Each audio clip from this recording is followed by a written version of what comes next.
D. Mace, Finnegan, and Donick, 102.5, 106.3 The Game.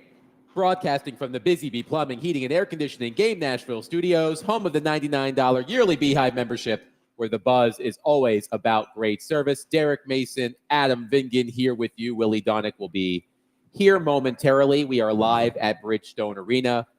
The Nashville Predators host the NHL leading Winnipeg Jets, who have won 11 consecutive games.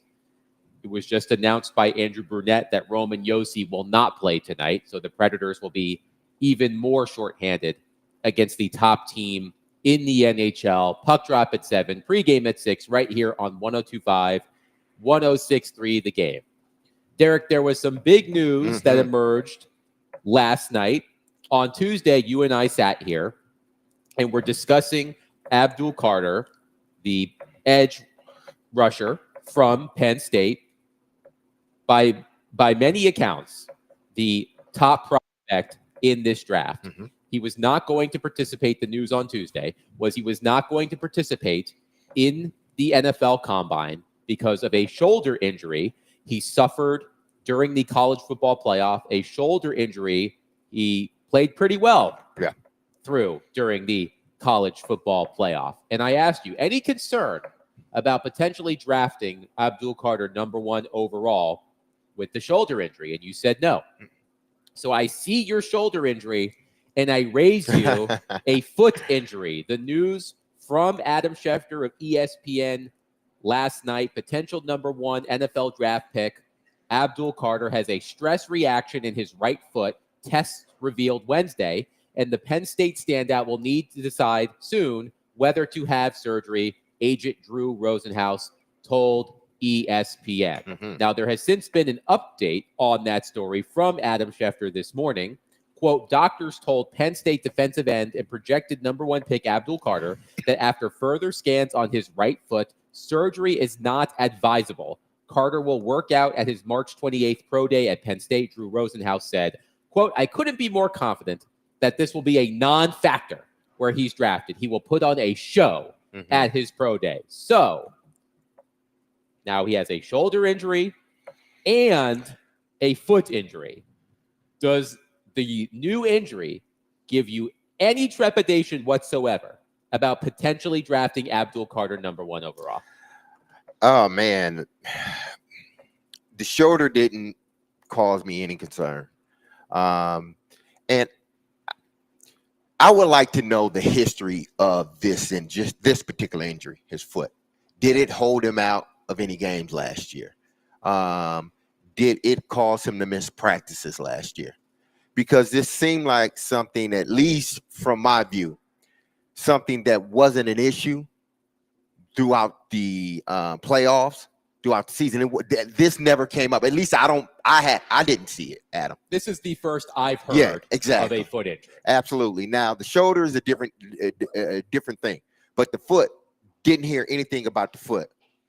What happens when you go to the combine is that they are looking more intently.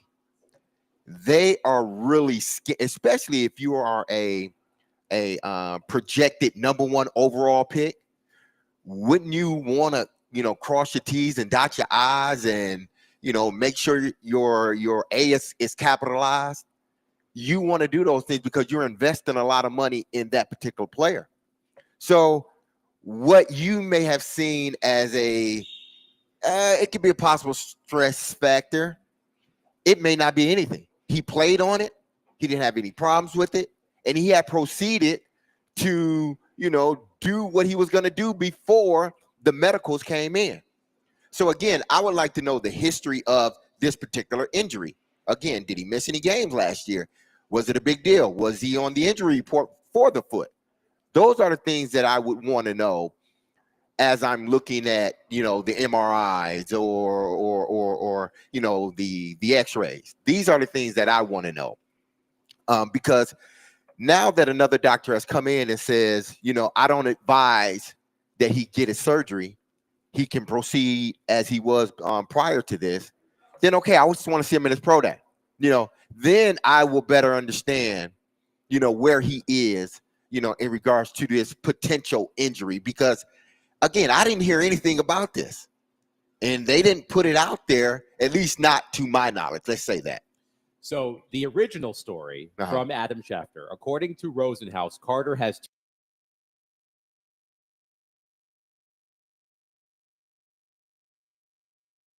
in about 8 weeks.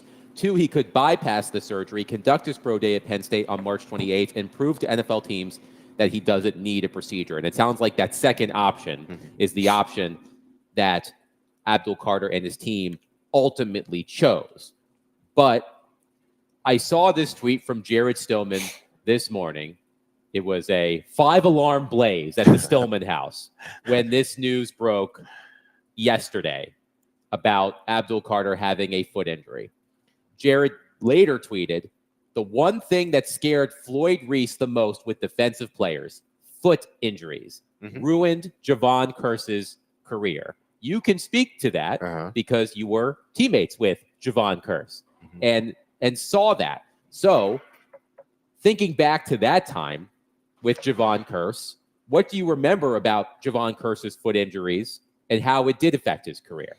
I'm trying to remember. If I recall correctly, he broke the 5th metatarsal in his foot. And he ended up missing, he missed the whole season with the exception of like 4 games. But he came back and, the next following season, and he played 14 games. He missed 2 games. He played 14 games. He came back and had 9.5 sacks, 4 forced fumbles. So he still was that Javon Kearse that we saw prior to the injury. Now, did that sort of hamper his days in Philly? I don't know. That's a question that only Javon can ask, and hopefully we can get him on tomorrow. But Jared's right. I mean, receivers, well, really everybody, but you're talking about individuals that, defensive ends that are trying to get low, that are going against 370-pound tackles or 350, let's just say 350 plus tackles each and every down. You want him to be as healthy as possible. And when you have a knee or a foot injury or a suspected knee or foot injury, that is a cause for concern. So Jared's right. And I think anybody would, be concerned. I was concerned when you told me. It was like, okay, I want to know the history of this particular injury. Is it something that he played with? Is it something that wasn't noticed? Or was it, picked up on x-rays or whatnot? When did this all become such a problem? Was it at the combine? This is what I want to know. I found this story from September 18th, 2006. Eagles defensive end Kearse out for season. Part of the story, quote, Kearse had 36 sacks and went to the Pro Bowl in his first 3 seasons, twice earning All-Pro honors, but he only had 11.5 sacks in his last 2 injury-plagued seasons with the Titans. He missed 12 games with a broken bone in his left foot in 2002, sprained the same foot the following year, and missed nearly 3 games. Yeah, I mean, listen, Javon had his, after that injury, he ended up twisting an ankle again. So my question is, knowing what you know of Javon Kearse, using the example that Jared brought up, with Abdul Carter, do you have any fear that this injury could lead to issues that Javon Kearse ultimately had later in his career? Am I concerned? That's what you said? Yes. Are you concerned? Am I concerned? Yes, but the level of concern, okay, it's not a 4-alarm fire, okay? Why? Because I don't have to draft him. So why is it a big deal? It's not like I drafted him already. Right. And then now I found out. See, that's what this whole thing of, making it a big deal. It's not a big deal unless you drafted him or you said that was your guy. They say this is a draft deep in defensive ends. Okay, so if you have a problem with Abdul Carter, move out of the first spot, let somebody else draft him. If they want to draft more, stay in the first spot and take a quarterback or take somebody else. You don't have to take Abdul Carter. You can take another defensive player later in the draft because, again, this is a draft supposedly deep in rush ends. So it's why Jared, why make this a 5-alarm fire? Because it's Jared. Yes, you had I could see if you drafted the guy or he was already on the team like a Javon Kearse. Then yes, we would have some problems here. But you haven't even Now, I'm glad I thought about it really before I was going to give my answer, Adam. But yeah, You make a good point, though. I can understand being concerned. Like, he was on our board. Now, Yes. how do we shift our board because we have concerns about? But as far as like, this is like, oh my goodness, Mount Everest is about to explode. No, this is not that, man. Look, this is the time of year. It's the NFL Combine. Every single little thing is going to be dissected, maybe literally if someone has to undergo surgery. But you're right, Derek, and that's something that I'm surprised I didn't think of myself, that the Titans are not beholden to Abdul Carter. He's not a member of their team, so they don't have to worry about it. But your other point is valid as well, that a lot of these mock drafts, and look, mock drafts and what the Titans are mocking in their offices could be two totally different things. But a lot of mock drafts recently have placed Abdul Carter with the Titans with the #1 overall pick. So perhaps that changes now. We've talked about this for many years now. The Titans, what's the word I'm looking for here? Their fascination with injured players, whether it be drafting injured players, trading for injured players, signing injured players. And this seems like another example of maybe buyer beware. Now, it may benefit a team that's lower in the first round. If teams are scared off by this, they could draft Abdul Carter later in the first round. I don't know how much he will fall.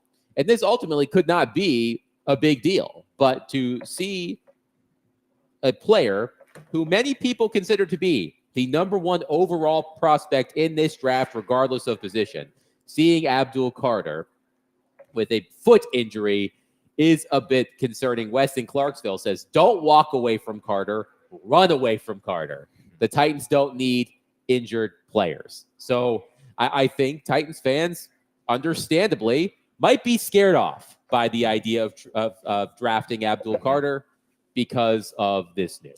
Again, and I'm glad my man Willie is here. Because We'll Willie into this after the break. he's the level-headed guy. He's just, and I'm glad, and you are too. I'm not saying you're not. You're just the the contrarian. It's Sometimes like, I can fly off the handle. Yeah, it you happens can. from time to time. We like it when you do. But again, you haven't drafted him yet. You don't have to draft him. Does it sort of causes you to rearrange your draft board some at the top? Yes, it may cause you to do that. But like you said, Adam, you're not beholden to Carter because he's not on your team. Okay. So again, this is a big deal because it's a part of the draft. Okay. And he's projected as either the top pick. I don't, if he doesn't go #1, I think he then goes like 3 or 4. Because after that, I think the teams in between, he may go 3 to New England because teams in between need quarterbacks. That's the only way he would possibly fall.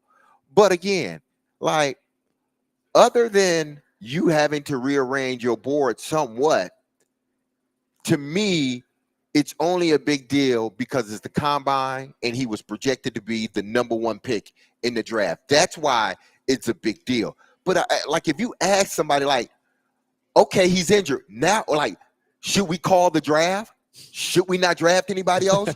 Is there not another? I know there's not a guy that's probably at his caliber, like right now, but is there guys that are worthy of a top 10, a top 15, top 20 pick at defensive end? If you tell me, oh man, it's about 3 other guys, then I'm like, okay, that's not a big deal. But if you made him the top of your board, now you got to go in and have the discussion of, okay, how do we play this? 615-737-1025. Our phone and text lines are driven by WilsonCountyHyundai.com. Does the news that Abdul Carter has a foot injury, the update this morning from Adam Schefter is that Abdul Carter will not undergo surgery. That was a question when this news broke yesterday. But according to Adam Schefter, Abdul Carter will not undergo surgery on this foot injury. But does that change how you feel about the Titans potentially drafting Abdul Carter with the #1 overall pick? 615-737-1025. And all of our NFL Combine updates this week on 102.5, 106.3 The Game are brought to you by the New Cumberland and Boom Boss Pizza. The New Cumberland, Nashville's resort-style community overlooking downtown on the Cumberland River. And Boom Boss, go try their award-winning pizzas at one of their locations in East Nashville, Spring Hill, and Murfreesboro. Boom Boss Pizza and Watch Bar. Eat, drink, watch.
Nashville's best deal this week is from Barrio Burrito Bar in Murfreesboro. Try saying that 10 times fast. Barrio Burrito Bar in Murfreesboro. At Barrio Burrito Bar, every bite is a celebration of fresh ingredients, vibrant spices, and bold flavors dancing on your taste buds like a fiesta in your mouth. Head to theGameNashville.com/deals now and get half off a $25 gift card while supplies last. I think you should celebrate having read that read with some good alliteration there. I love Maria's Burrito Bar. Barrio Burrito Bar in Murfreesboro. Yeah, I like that. That flows. It does. I like it. And you should too. Check it out. Willie Donick, Derek Mason, Adam Vingan here with you, talking the news of Abdul Carter suddenly having a foot injury. It was reported yesterday, the update as of this morning from Adam Schefter. Doctors told Penn State defensive end, the projected number 1 pick, Abdul Carter, that after further scans on his right foot, surgery is not advisable. Carter will work out at his March 28th pro day at Penn State. Within the hour, Abdul Carter himself has tweeted saying, "You can't stop greatness." Greatness in all caps. Y'all thought it was going that easy. This just going to make the movie more interesting. See y'all March 28th. Bring your popcorn. So Abdul Carter, no shortage of confidence. My question for all of you at 615-737-1025, does this news, combined with the shoulder injury he already had that he suffered during the college football playoff, are you still in, or are you out on Abdul Carter as a potential number 1 pick for the Tennessee Titans? Before we get to your thoughts, Willie, since you joined us late in the conversation, let's get your thoughts on this situation. Well, I think what you don't want to do is have a knee jerk and decide, are you in or out today? You don't have to decide today. I think you do your homework on it. And I think when you have the first pick, that means you haven't had a lot of success lately. And I think everybody has worst case scenario coming to their mind. And so you start saying to yourself, well, it's risky. You can talk yourself in or out of anything. But my thought is that if there's not serious surgery that needs to be done and it's just a matter of rest, even if the worst case scenario is you pick him, he's not really 100% for the start of next season or hasn't had a great off season, I'm looking long term if I believe he is the best player for me. Mm-hmm. So I'm not scared off by this. I think I would be a little more concerned if he had to do major shoulder surgery or major foot surgery where there's, pins and things like that put in there. If it's just a matter of rest and he should be okay, that's all right. But you got to do your homework, right? You've got to do your homework on it. So I think you got to have a measured approach and you got to trust that you're getting good info. Yeah. And that's all, this process or this moment that we're in is about. That's what the combine is about. Yes, you do have to run, jump, and all that stuff, but it's finding out those things that Willie was talking about. You want to find out more about the individual player. You want to look deeper into his medical records in regards to injuries that he's had. So again, my level of concern is so low that it doesn't make sense. Why? Because we haven't drafted him. And we have more needs in our locker room. We have more than just the defensive end needs in our locker room. So if we can't draft, if we are scared off from drafting him number 1 overall because of the foot, then okay, let's move on. Let's address another position, or let's move down and get another defensive end, or move down and see, hey, if he's still dropping, then maybe we can pick him up at a better price point. And we're accumulating other draft picks. That's why, to me, it's not a big deal, because I'm sure that if you are a good organization, you have contingency plans in place in regards to prior to the combine, because at the combine, this is where you will find out all the medical history. At least you will get it will be a tip of the iceberg type of deal in regards to someone's medical history, where now I can really dive deep into it, because I know what the school gave us. That's the tip of the iceberg. But now I can go deeper once we get into the combine. Mike in Lebanon on our text line, driven by WilsonCountyHyundai.com, says, I am not drafting injured players. Kevin on our text line says, Carter also couldn't even use his left shoulder in the playoffs. You can't draft a guy that high with a foot and shoulder injury. I'm putting injury in there. You can draft a guy with a foot and shoulder. I would hope you would draft a guy with a foot and shoulder. You need those to play. But but it is important, right? That he's not having. He doesn't have to have surgery on the shoulder. That was the update. Right? The foot. The update today. Yes, he doesn't need shoulder surgery. The update this morning was they are not having foot surgery. Right. So he hasn't missed any time. Did he miss time earlier in his was career? Derek's question. I don't recall him missing any time because of these injuries. Well, he suffered the shoulder injury during the college football playoff. Yeah. So it was at the end of the season, and he played through it. So when you say I'm not drafting injured players, that you're going to have a pretty short list of players if that's your standard. He didn't miss any time, but you're saying now he's on a list of players don't draft. If that's your list, get ready for a really long list. You'll be drafting Adam, D-Mace, and I. Well, although I have had some injuries. Yeah. I have had some injuries. So I might be on that guy's list. Sorry, you can't draft me either. Sorry. My injury list is pretty clean. I broke my left pinky when I was younger. Well, did you miss any time? Well, I injured myself in PE class playing basketball. I had to wear. Did you finish the class? I did. Well, I don't remember if I finished the class, but I did have to wear a splint for a few weeks. So okay, but did you go back to PE with the splint? Yeah, I think I went back. All right. Okay, so there we go. Yeah. You can be drafted. Yeah, you can be drafted. Okay, just making sure. One texter says, "Does a new GM want to risk his career on a hurt player?" Listen, I get it. I understand it. And what is the definition of hurt? If he was having surgery, okay, now we're talking. It's just. Let's wait until after the pro day. Yes. Let's wait until after the pro day. If he's going to work out, how hurt is he Exactly. if he's going to work out for the pro day? Why? Again, this goes to what I am saying. Titan fans, I know y'all are desperate. I get it. The desperation and skeptical of everything. I get all of that stuff, but they haven't drafted him yet. And then once he goes to his pro day, if there's anything that comes up on Abdul Carter that you are concerned with, okay then. But right now, if he says he's going to work out at his pro day, which is mid-March or late March, it's about a month from now, a month from tomorrow, March late 28th. Late March. If he's working out and doing all the stuff, and there's not any other stories coming out about the angle that are legitimate stories, let's wait until his workout. If he goes out there and he crushes his workout, then okay. If he goes out there and he looks like he's hobbling a little bit, then okay, we can start processing that conversation. But right now, he's still projected as the #1 pick. But I get it. It's a story. It's right around combine time, so it's going to become a big story. But you have time. You have time to rearrange your draft board if you feel concerned about that. I'm with you, Willie.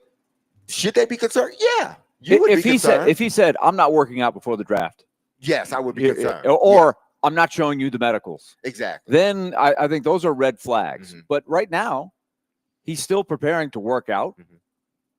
I don't like I said, everybody is going to be injured playing football at some point. Yeah. So you can't have this fear of I have to take somebody who's never ever been hurt. Mm-hmm.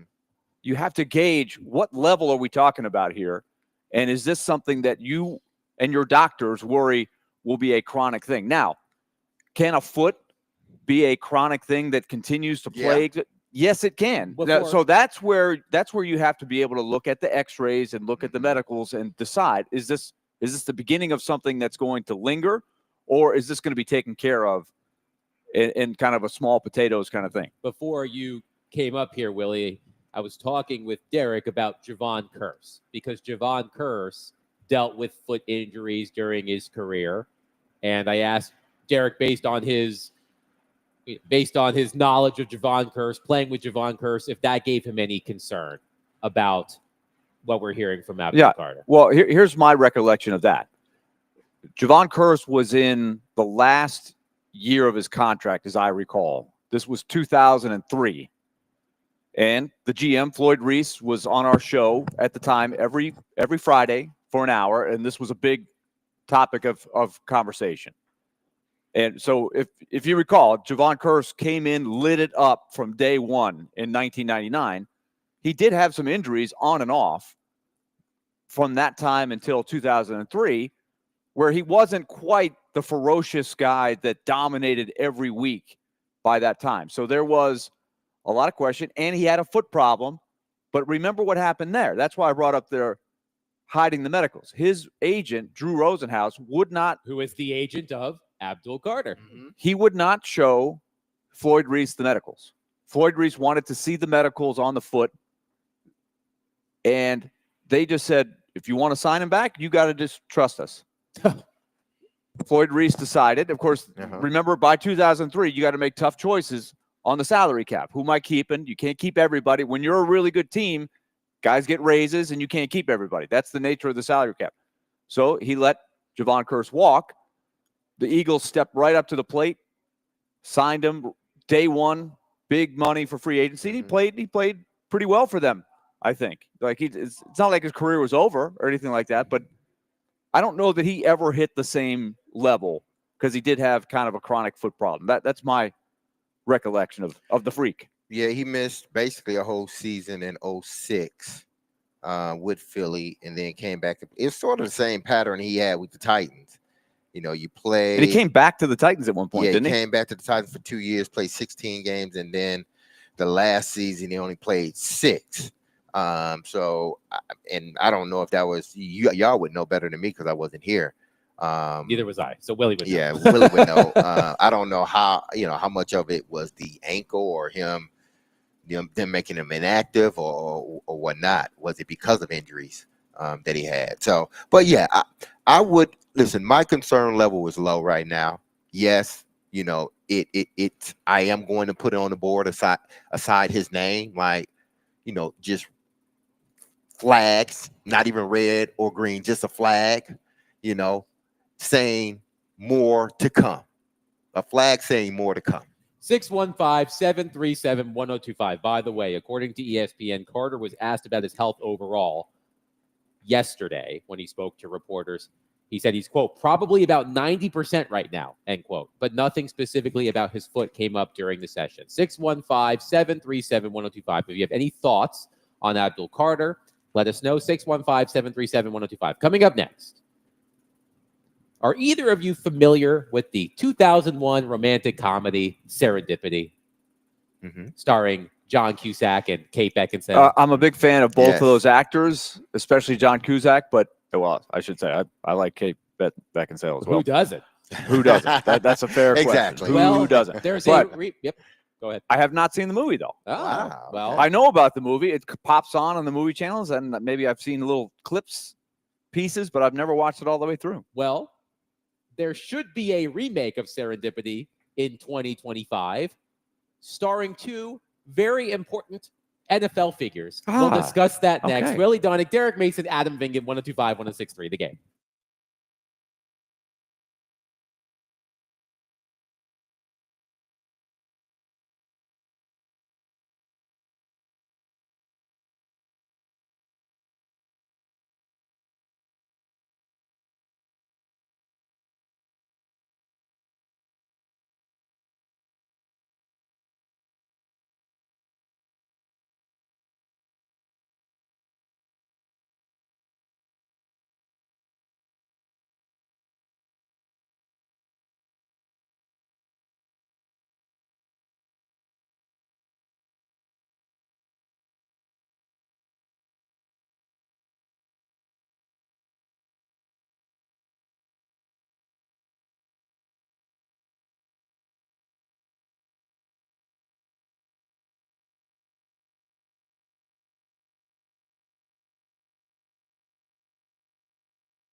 D-Mace, Vingan, and Donick, 102.5, 106.3 The Game. Willie Donick, Derek Mason, Adam Vingan here with you. Any Stranger Things fans here? This is a part of their soundtrack. I'm actually not into Stranger Things. I love Stranger Really? Things. They're coming out with a new one, which I Maybe may I not will like. eventually. I may not It's like time to because they're end it. It's older time to now. end it. Yeah, It's time they're to end old. it. They're in their 20s. They should have almost ended the 20s. last. The last Yeah. season should have been the last Should one. have been it. Yeah. I'm concerned about it, but Yeah. that was from season 1 right there. That's a good one. I'm deeply engrossed in White Lotus season 3. Oh yes, I hadn't started it yet. it's good. So, They're in the table setting right now. yes. It's gonna get good. I mentioned during the break Mhm. the 2001 American romantic comedy movie known as Serendipity, starring John Cusack and Kate Beckinsale. Would this be called? Would this be classified as a rom-com? It indeed would be Okay. classified as a rom-com. Here's a brief synopsis. While Christmas shopping at Bloomingdale's in New York City, Jonathan Traeger meets Sarah Thomas, That's a all British, rom-coms start off a like British woman, when both try to buy the same pair of gloves.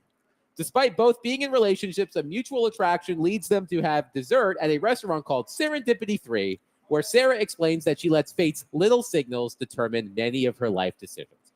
And you're probably wondering to yourself, Adam, why are you reading the Wikipedia entry to Serendipity, a movie that came out nearly 25 years ago? Because I do think there should be a remake starring Tom Brady and Matthew Stafford.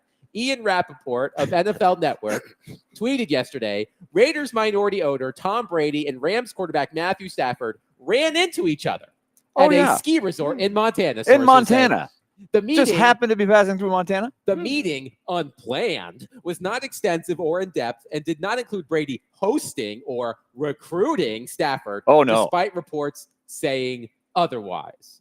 So, by the way, this is not the first time that Matthew Stafford has had a serendipitous run-in with someone. He happened to be at the same resort in Cabo San Lucas, I McVay? believe, with Sean McVay around the time the Rams traded for Matthew Stafford. So, look, I've never just been, you know what? I just feel like going to Montana. yeah. Now apparently they both own land in the same area or something. Sure, Jan. Yeah. That's how I feel Yeah, about that. uh-huh. Yeah, this is one of these Brady Bunch episodes. Yes, Just like Tom Brady didn't deflate the footballs. Exactly. Oh, I don't know what you're talking about. Right. Yeah, okay. So here's the best part about this. So Jordan Schultz, after this report came out, said, if you really think Tom Brady and Matthew Stafford just happened to run into each other at a ski resort in Montana, of all places, at the exact same time, I've got a bridge to sell you. They were together over the weekend. It happened. Multiple teams are interested in Stafford, and Brady has been leading the charge to get him to the Raiders if the Rams decide to trade him. And hold on a minute, because this whole reporting thing apparently led to a fight between reporters, which we'll get into in just a moment. But this idea of Tom Brady happening to run into Matthew Stafford as, maybe possibly trying to recruit him to Las Vegas. This I have heard so many stories like this. I cannot believe people like to float this out there like there's nothing up. It's insulting everybody's intelligence. Sometimes you just got to say, look, you got me. Like, I'll give you an example from the basketball recruiting world back in the day. There used to be recruiting rules. I don't know that there are any now. This probably would be fine to do today. But there were brothers that played. The older brother was a borderline Division I player, right? The younger brother was a stud. The younger brother was not eligible to be recruited at this time. And so a coach went to, he sort of got busted by his peers, not by the media. I think it did eventually maybe get out. But the coach's explanation was, I was just going to recruit the older brother. Mm-hmm. I wasn't there to talk to the younger brother. Yeah, right. And so, the whole coaching community is like, please do not insult my intelligence by telling me that you only went there to recruit the younger brother and not the 5-star recruit that lives in the same house. He wasn't. Oh, no, I wasn't there to recruit him. I'm not allowed to do that. I just wanted to talk to the older brother. Yeah, right. That's kind of the same feeling I get with this. Oh, you just happen to be in Montana? Yeah. Oh, and Matthew Stafford's going to be in Montana. Oh, I mean, I'm sure they hang out there all the time. I guess. Well, Matthew I'm sure. Stafford just has a lot of these happy accidents. Sean McVay, what are you doing here? Hey, buddy. I didn't know that you were going to be here, even though I saw you on the flight coming in. Tom, is that you? It's been ages. What I are just you wanted here? to be here in Montana as well. Tom, that's you? Oh, man. I didn't know you was coming here, even though we both got with the same private jet. Wow, I didn't know you were going to be here. I didn't know you were going to be in this hotel or in my this gosh. area. Oh, my gosh. There's You're so gonna many be on- hotels here. You're going to be on this ski resort? No way. Oh, Let me wow. just say Nice one, running let into me you. just say one thing. Tom Brady has indefinitely lost the benefit of the doubt Yeah, with me. that's gone. So Yeah. it's not a happy accident that they just happened to run into each other unplanned in Montana. This wasn't like bumping into him on the street in Indianapolis at the combine or something like that. This was Montana. You have to you can't just go to people just don't go to Montana on a whim. It's like, I'm just going to hop in the car and drive to Montana. It's like, I'm just going to go on a road trip. I'm just going to get in the car, drive 4 hours, whatever. People don't do that with Montana. You have to plan to go to Montana. Yeah, that's shady. It's shady. So he's lost. So all benefit of- Serendipity 2 Yes, is coming up. that's Would what it- I'm I'm saying. not be going to go Seren- see that No. movie unless Kate Beckinsale will be in the sequel. And Would she it still be looks as good today as she did 25 years. Would it be Serendipity 3? Well, that's the restaurant that apparently she ate at. Well, it'd be 4 then, because he already Yeah. had his run-in with McVay, Yes, and they lasted for a few years. So that's Yes. the sequel. yes. yeah. So This now that was we're the 3. sequel. Yeah, yeah. This is the yeah. Matthew Stafford sequel. Yes. It was Serendipity with Sean McVay. Serendipity 2, Who Knew, with Tom Brady. Tom who? Yes. And then Serendipity 3, Who, me? I don't know. But I do want to mention that this whole story has produced a fabulous headline at Pro Football Talk. Jordan Schultz verbally accosted Ian Rappaport at a Starbucks in Indianapolis. This was from Mike Florio. Per multiple sources who witnessed the interaction, Jordan Schultz of Fox and Ian Rappaport of NFL Media engaged in a verbal altercation on Wednesday afternoon at the Starbucks at the JW Marriott in Indianapolis. Schultz, we're told, accosted Rappaport. We're told that Rappaport was talking to an agent. Schultz approached Rappaport and said, "We need to talk," or specific words to that effect. Rappaport replied, we're told, "We don't need to talk," or specific words to that effect. Schultz then made accusations about Rappaport, we're told. Rappaport, we're told, regards the accusations as unfounded.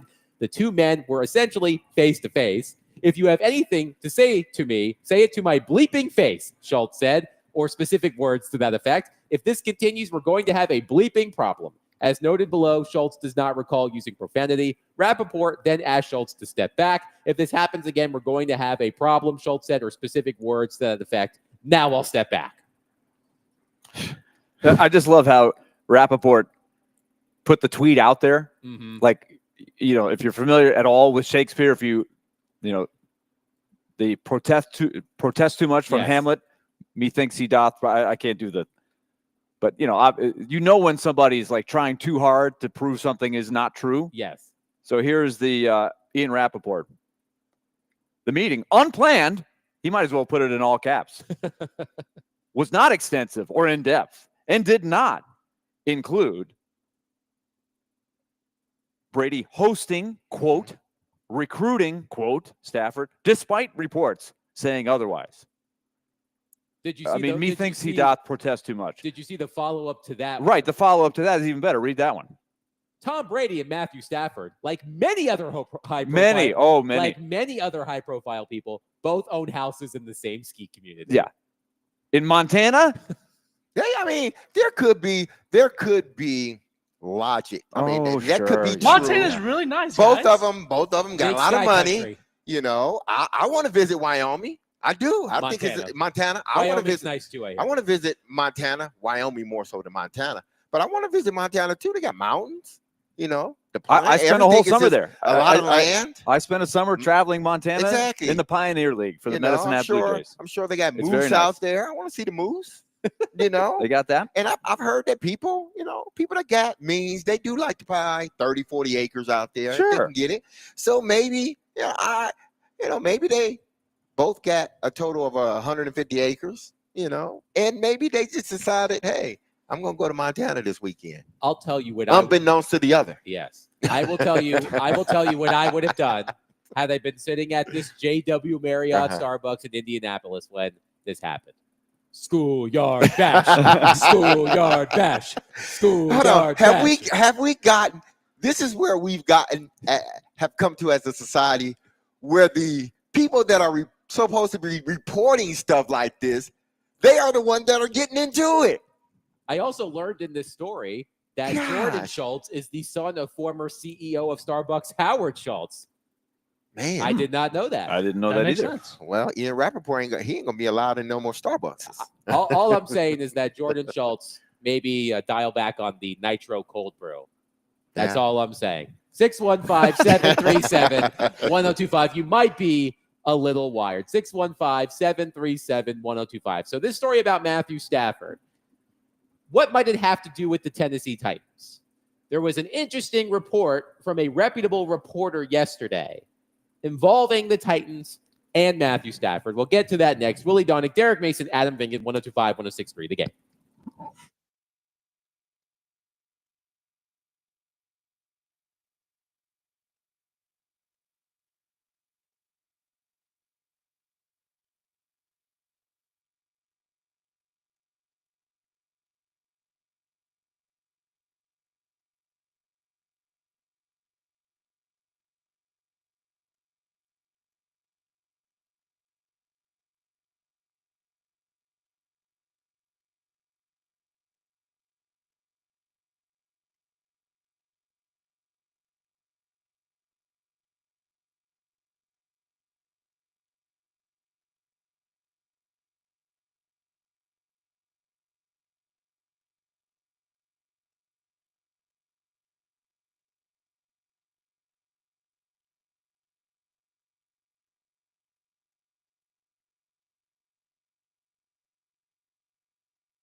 D. Mace, Finnegan, and Donick, 102.5, 106.3 The Game.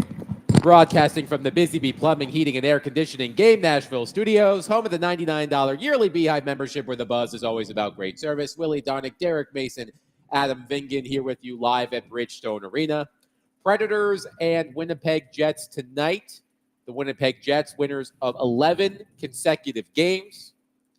They won last night in Ottawa, I believe, Willie. Not a great back-to-back for the Winnipeg Jets. I'm sure they looked at that schedule and said, really? Ottawa, Nashville? I'm sure that's the first time that they've ever done that. There have been plenty of times where a team, especially from the same conference, same division, will swing through St. Louis, Dallas before coming to Nashville. Eastern Conference teams can go to, say, Columbus, even Tampa or Carolina. But Ottawa to Nashville, that's a long stretch of a back-to-back. However, nothing has slowed the Jets down recently. They are absolutely dominating the league. 42-14-3. Remember, they were, 17-3 the last time they came through here? Yes. At the beginning of the season? Yes. So they had a little hiccup. I think they lost 4 in a row, somewhere in the middle, but they've just been lights out all year long. They're going to roll to the President's Trophy the way they're playing right now. And we will talk with Elliot Friedman, Sportsnet NHL insider, at 1 o'clock, the NHL trade deadline a week from tomorrow. So a lot to get into with Elliot Friedman. So we were just talking about Matthew Stafford and Tom Brady and how serendipitous it was that they happened to be at the same place in Montana, although JD from Nashville texted in on our text line driven by WilsonCountyHunted.com and said it's called the Yellowstone Club, and there are quite a few wealthy / celebrity folks with places out there. I Googled it. It looks pretty fancy. See, I told you. Sure. Again, I'm not disputing that. That's I'm not where the disputing fancy that. people live. No shenanigans were fancy happening people live. here. As I said, Tom Brady has indefinitely lost the benefit of the doubt. Yeah, He has indefinitely lost No, the benefit of the I am doubt. 100% sure that they're not trying to. That is probably factual. Yes. But them being there at the same time, no, that is not coincidence. That is not. Hey, listen, I guess he's saying if you can circumvent the rules any way you can, then he's going to do it. If you're not cheating, you're not trying. There you go. That's the way Tom So we feels. mentioned Matthew Stafford. I saw this tweet yesterday from Art Stapleton. Art Stapleton is the New York Giants reporter and NFL columnist for The Record, and NorthJersey.com has been a reporter covering the NFL for a long time. He tweeted this yesterday, quote, "Here are 2 scenarios of which I am pretty certain. The Giants will make a strong push that is ongoing to trade for Matthew Stafford. If the Giants don't get Stafford, I believe prior to the April 24th NFL draft, they will trade up to number 1 with the Titans for their quarterback." He then quote tweeted his own tweet and said, "If they lose out on Stafford, if there ends up that something to be lost, Giants have to make sure they get their choice of quarterback, even if they sign anyone other than Stafford." So according to Art Stapleton, who reports on the New York Giants, he says the Giants are making a strong push that is ongoing to trade for Matthew Stafford. If the Giants don't get Stafford, I believe prior to the April 24th NFL draft, they will trade up to number 1 with the Titans for their quarterback. I mean, I could see that. Listen, the Giants feel that, once they get somebody underneath center, they will be all right. And I don't know that to be true or not. I don't follow the New York Giants like that. I had him in the playoffs last year. Yeah, you did, Nate. I predicted. How did that work out for you, Willie? It didn't work out. About as well as Bounce back season for Daniel Jones. I had it. I was there. I was on it. I bought in. It worked out. I About drank as the Kool-Aid. Well as Yes. the Jets are going to win the AFC. Exactly. So. There you go. So Yes, thank you. listen, I'm sure they are going to try to make a push, for Matthew Stafford. I'm not sure why they would make that same push for Sam Darnold unless they have some reservations about, those last 2 games that everyone's talking about. And I get that part. But, what are they willing to give up to get Matthew Stafford? Because not only, and that would be the same case if the Titans chose to move off the number 1 pick, get Stafford, and try to finagle something to get other players. So to answer that question, here was a story that we referenced a couple of weeks ago, written by Jordan Raynon, the ESPN NFL Nation reporter covering the Giants. So basically the Giants version of Teron Davenport. And he had a story a couple of weeks ago titled, "What's a realistic price for Giants to trade for number one pick?" And he looked throughout history of teams trading up to number one. And he wrote in part, quote, "In order for the Giants to move up for a quarterback, it would likely take slightly more than," he used the Raiders, I guess, as an example. He said, "There is generally a surcharge or premium to trade up for quarterbacks. Still, the Giants' first and second round picks, numbers 3 and 34, provide similar or more value than the top pick based on most modern draft charts. Even the Giants' third round pick, number 66, and perhaps a 2026 second round pick might provide enough value if packaged with number 3 overall for the Titans to make such a move if they are not smitten with Ward or Sanders and want to defer their quarterback decision another year. This is likely what it would take for the Giants to make such a move. Number 3 overall and day 2 picks. Perhaps they could be asked to throw in another mid-round pick or future selection as well. If they are sold on either quarterback, that should not preclude them from making such a potential franchise-altering move." So we talked about this at the time when this story was published. That I think that there are people who think that, the Titans are going to get, the haul of all hauls for the number 1 overall pick in the draft. But according to Jordan Raynon's research here, it might be the Giants' first round pick, which is number 3, maybe a third round pick, which the Titans don't have, if I'm not mistaken, right? Right. Mhm. And maybe a third round pick next year. Like, it's not going to be this. It doesn't sound like it's going to be this unbelievable. But you got to remember, they're only switching 2 spots. Yeah. So Yes. so that Correct. it shouldn't that affects it a lot. Only Yes. moving up 2 slots. You still have the third overall pick this year. It's just that maybe you don't get that extra first round pick next year that would be the ideal haul to come out of the first, because that's what I'm trying to think. A couple years ago when the Bears traded out of, how many slots did the Panthers move up with the Bears? The most recent trade for the number 1 overall pick came in 2023 when the Bears dealt it to the Carolina Panthers in exchange for DJ Moore, pick number 9, a second round pick, another first round pick in 2024, and a second round pick in 2025. Yeah, see that would be that's like a Titans fan has got to be saying, "Whoa, if you could get that." Like that would be. But if I'm the Titans and if you don't get, because So they moved someone- from 9 yeah. to 1. Yes. Is that right? Okay. someone they've put out already in regard about how they believe or what they believe the Giants are thinking right now, whether it's 100% true or not. Obviously he got the information from someone. So if you are making a hard push for Matthew Stafford, you do not get Matthew Stafford. Now you got to turn your sights on one of these 2 quarterbacks. My thing is if I'm the Titans brass, how much are you willing to give me? It can't just be 1 to 3 and then give me maybe a third round pick and that's it. I know that that Caleb Williams, because the Panthers moved up that year to get the number 1 pick. I know that when you did that, I know that you were looking at it possibly from a different angle, and the quarterback pool was a lot greater. So you felt that, okay, I got to get this guy. If I don't get this guy, somebody else will. So I got to give up these many assets.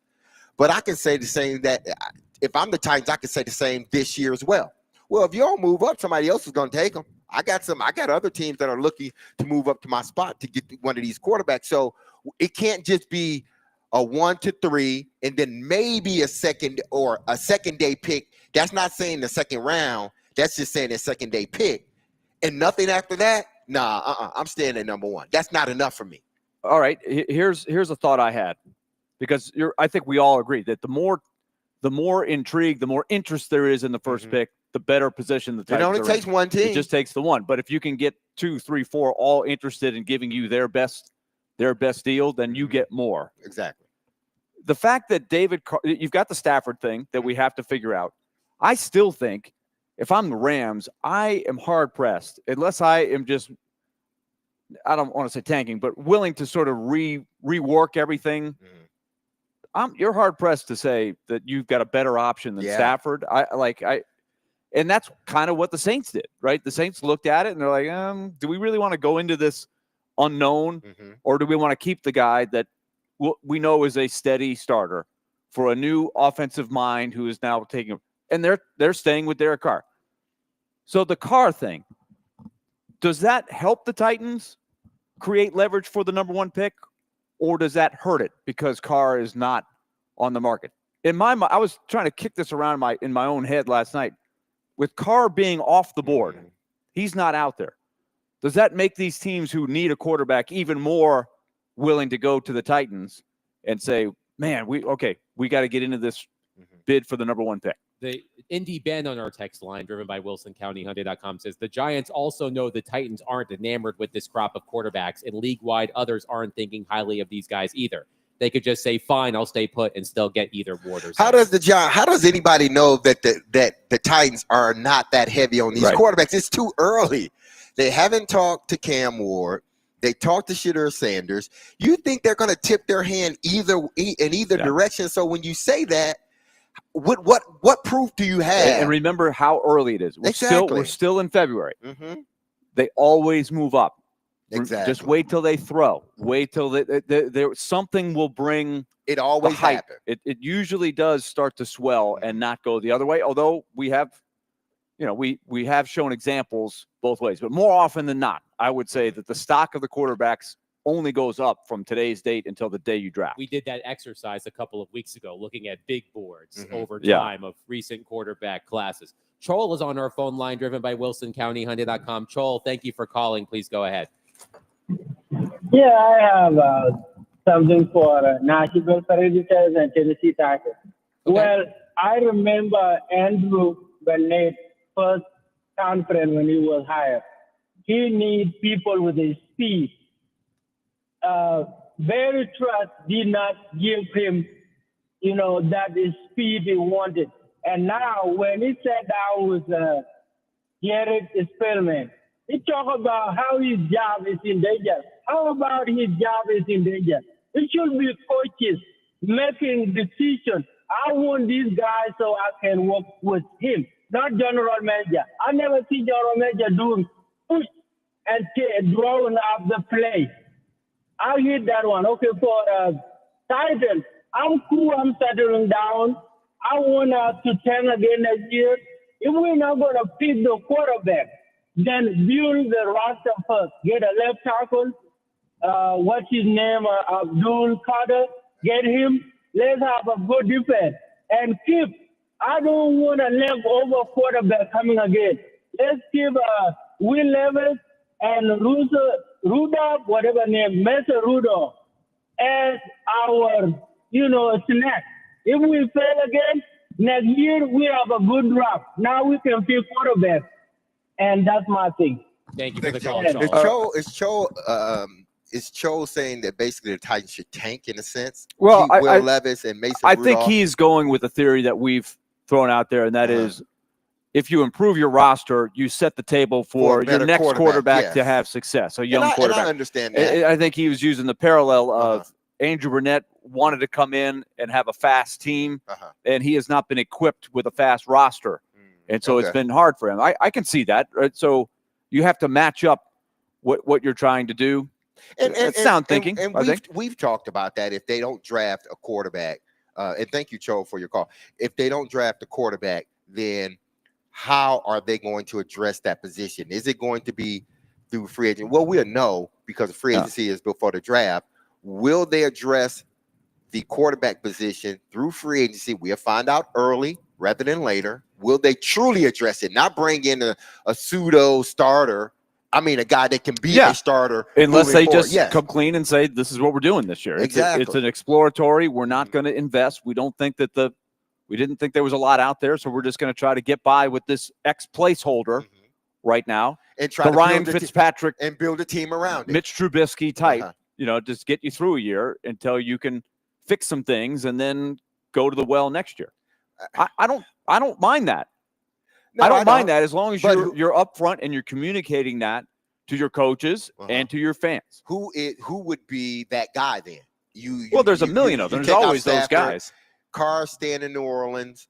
Aaron Rodgers. Aaron Rodgers is. Well, we've gone through the list. It's a lower list. It's somebody who is not named Will Levis, and Will Levis is the backup. Will Levis could find himself with another opportunity in there.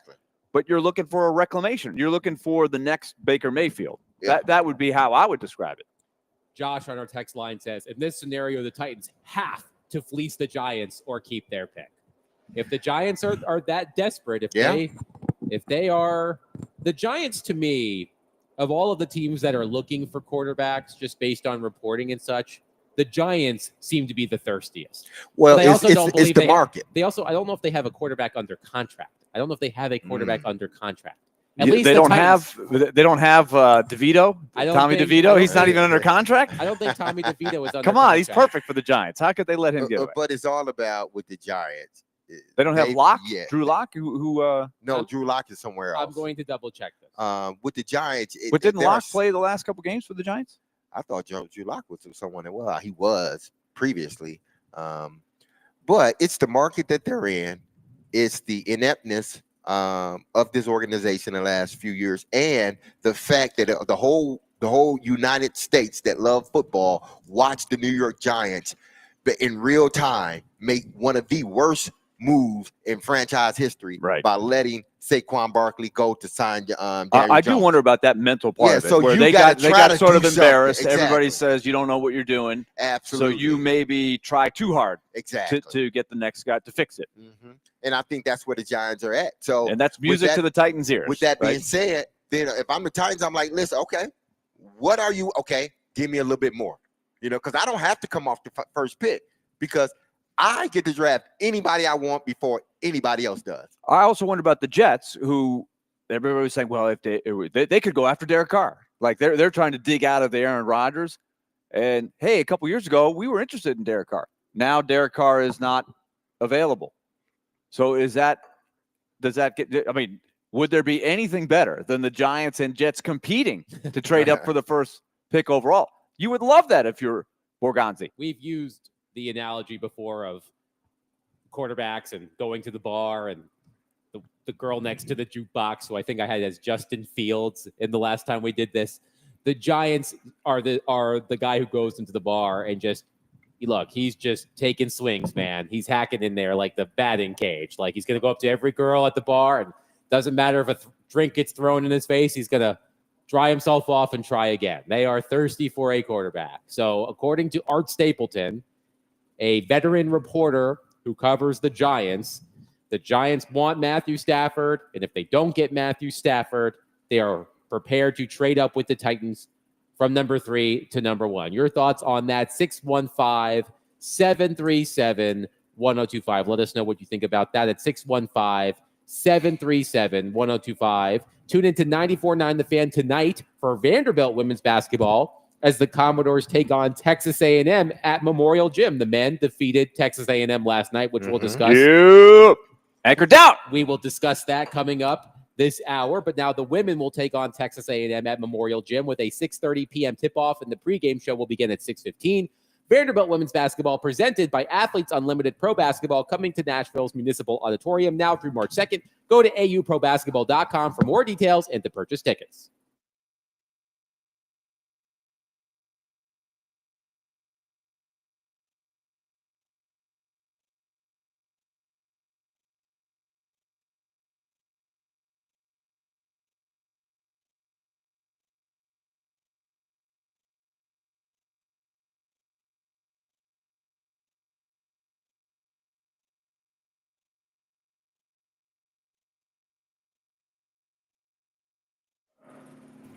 All right, let's talk Loan Pronto. As we've been saying, day in, day out. Your financial needs flow up and down, and there may come a time for you as a homeowner that you need some cash. Maybe you've got some credit card bills that have started to build up. They've got high interest rates, or a car that you want to pay off, something like that. So you need a few extra $1,000. The average homeowner has $300,000 in home equity. That's your money that you can access, and you can access it fast through Loan Pronto if that's the right move for you. They'll help you through that process. They're the leader in quickly converting home equity into cold, hard cash. You can pay off that credit card bill. You can pay off that car or use it for something else that you need. Get approved in as little as 1 day with no hard credit pull up front. Just call loanpronto.com or call Loan Pronto. You can visit it on the web at loanpronto.com, or give them a call at 615-499-5780. That's loanpronto.com or 615-499-5780. Get that money you need and get it quick through loanpronto.com. Equal housing lender, NMLS 166-1781, subject to lender approval, NMLSconsumeraccess.org.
Tune into 93.3 FM Totally Hits Nashville tonight for MTSU men's basketball. The Blue Raiders take on New Mexico State. Tip-off is at 8 with the pregame beginning at 7:30. Coverage also available on the Totally Hits Nashville app and at totallyhitsnashville.com. Willie Donick, Derek Mason, Adam Vingan here with you at Bridgestone Arena. Predators and Jets tonight. Puck drop at 7, pregame at 6.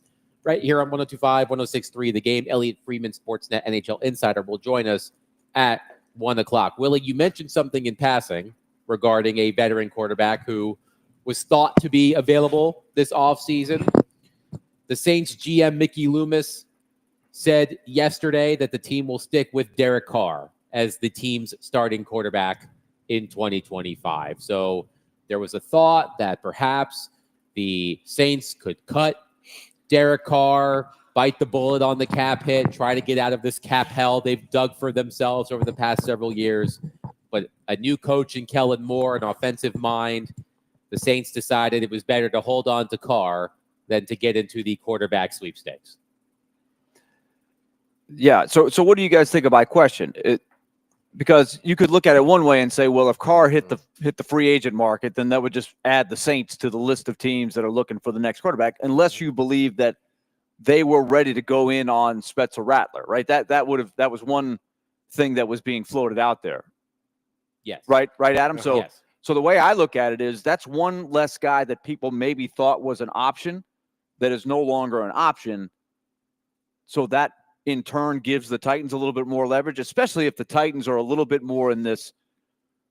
We're not desperate at this point to fill the quarterback position this year. We're willing to build our roster. And I don't know that that's the fact or not. I mean, they might just be, maybe they were wishing that Derek Carr was in the mix and that was where they were going to go, for all I know.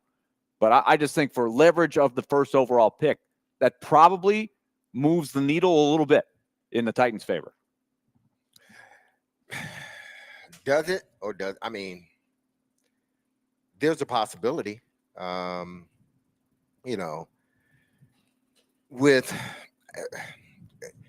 it's just with the number one pick. Okay, with the number one pick, the Titans have to figure out.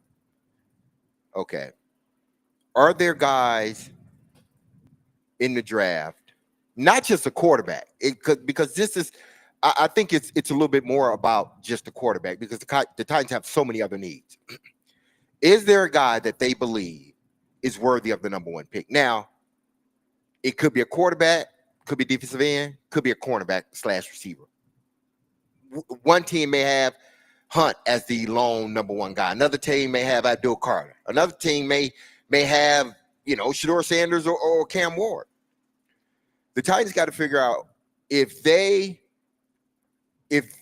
can get their, if they believe they can get their guy outside of the first pick in the NFL draft, then do whatever you need to do to make it happen. If you feel you got to stay at number one to do it, then okay. But if you feel I can move out of number one and still go out and get a quarterback, whichever one of these quarterbacks that are out there, and still be able to develop as a team, then do that.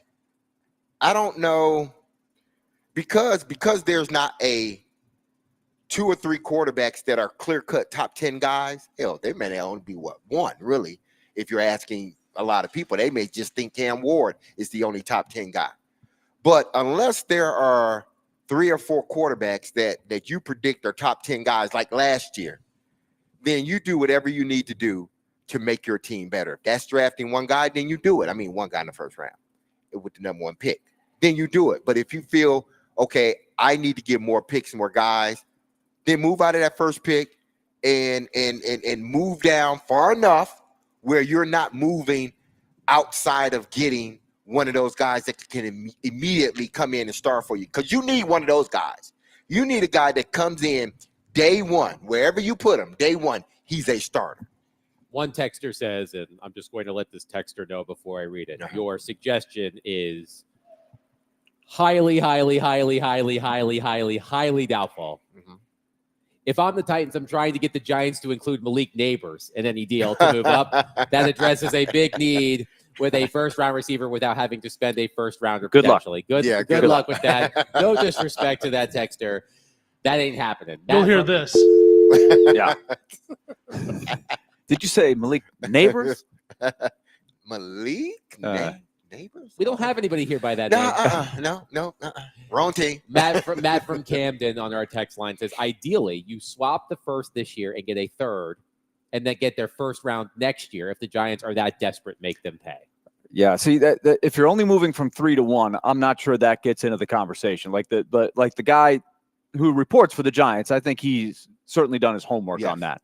I think if it's a team moving from 7 or 9 or 10, then I think you can get into that water. So that would be ideal. Is somebody like the Jets who pick a little bit lower, 7th, I think, right? Well, let me ask you guys. And I don't know if they're enamored with either of these guys. Who knows? Let me ask you guys this kind of question.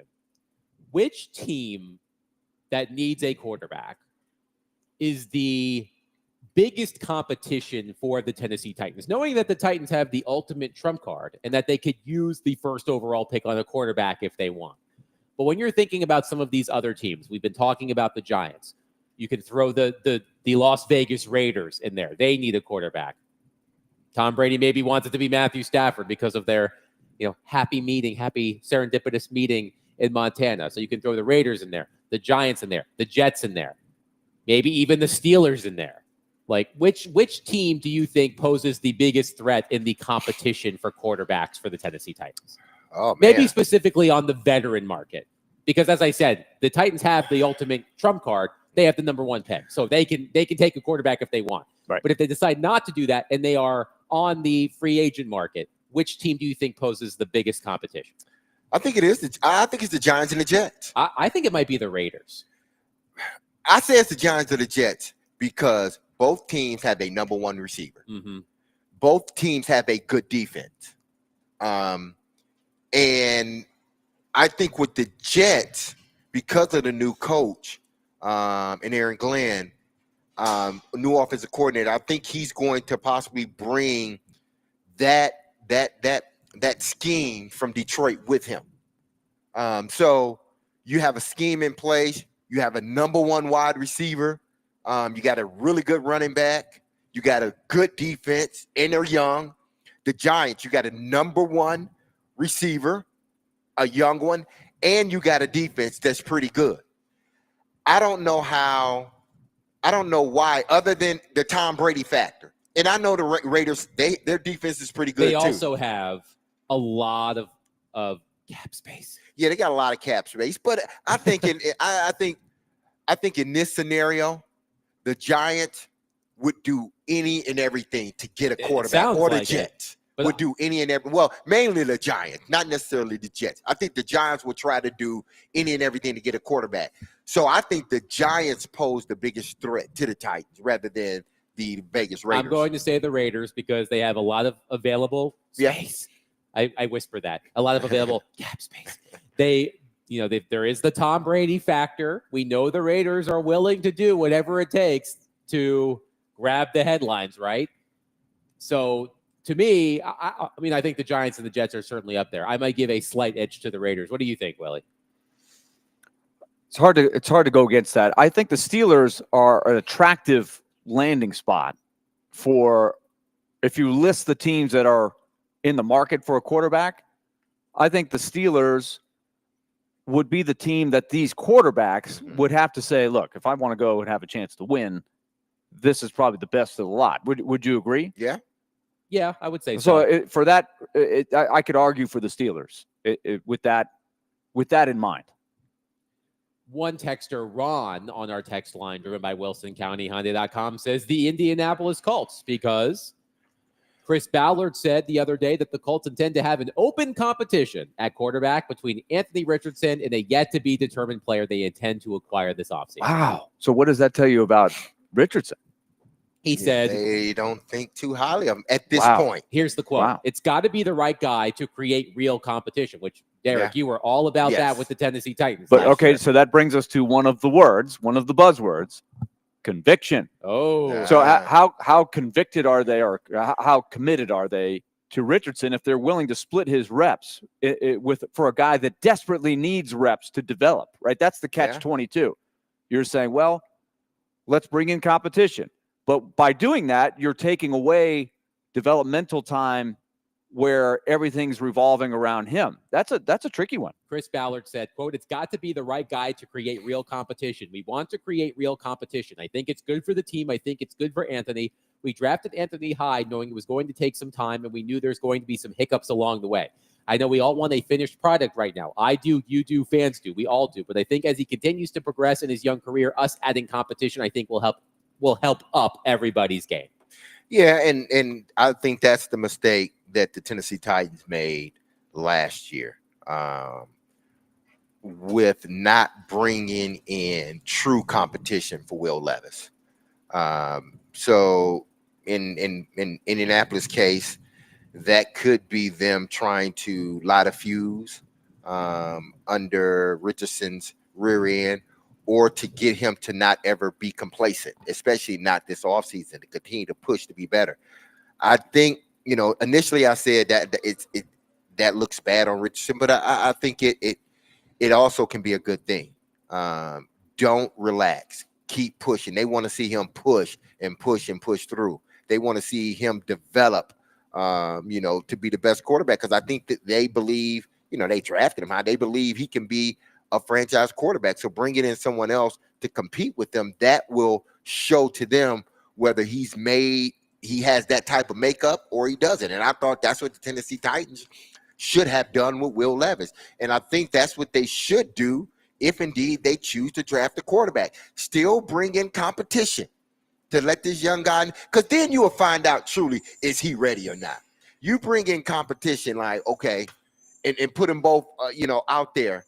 I see what you're really about. You may not be ahead of him at the end of camp, but I want to see how close this thing is, because if it's close, where I got to go back in with my coaches and we got to have extensive meetings about this, then I'm starting the young guy. But if it ain't even close, now I got I have a built-in contingency plan to whereas I can say, I want the young guy to sit for a little bit longer, and I'm going to let the veteran guy play. Quickly, That's what I want the Titans to do. Quickly, Chuck on our text line says, I would not draft a quarterback, and I would not pay big money and take a chance on one of these so-called established quarterbacks.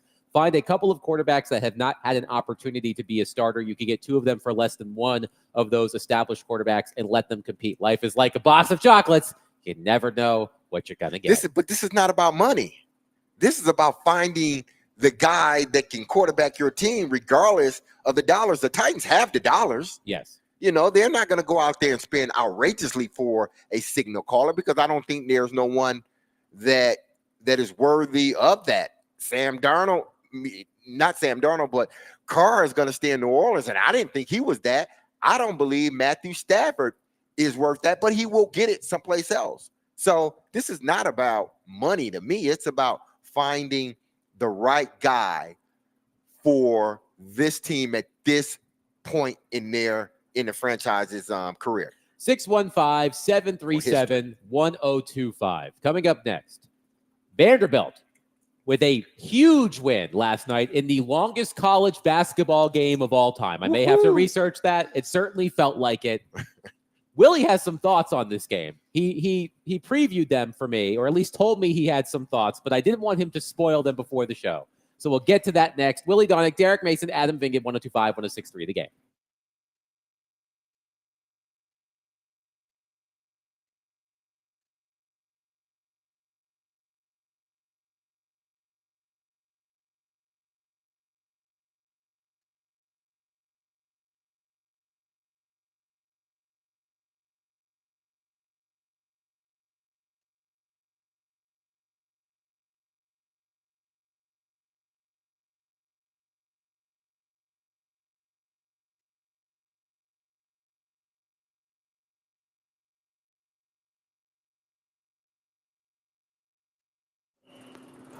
All right, let's talk League Company. The top team in the NHL is in town tonight, the Winnipeg Jets, who have won 11 in a row. This is a fun test to see if the Predators can pull the upset tonight. And our coverage starts tonight at 6 here on 102.5 The Game. It's brought to you by League Company. League Company is filling people's needs all around town with the different things that come up. And at this time of the year, if you're trying to get ahead of the game, get that air conditioning unit checked. It's a great way to go. Just call 615-567-1000. That's 615-567-1000, or go to leaguecompany.com. They'll service it. They'll get it looked at. If it's not running properly, they'll repair it. And they will suggest, I'm sure, just like I would, the home maintenance plan where you get the year-round checkups on this. You don't even have to make the appointment. They're going to call you and set up the time, because that's what you get with the home maintenance plan. Annual checkups of your air conditioning, your heating, your plumbing, and your electrical system. They'll make those suggestions where they need. They'll find the little problems before they become big problems, and you'll be good to go and save money long-term. LeagueCompany.com, 615-567-1000. League Company, proud sponsor, Nashville Predators.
D. Mace, Vingan, and Donick, 102.5, 106.3 The Game. Willie Donick, Derek Mason, Adam Vingan here with you.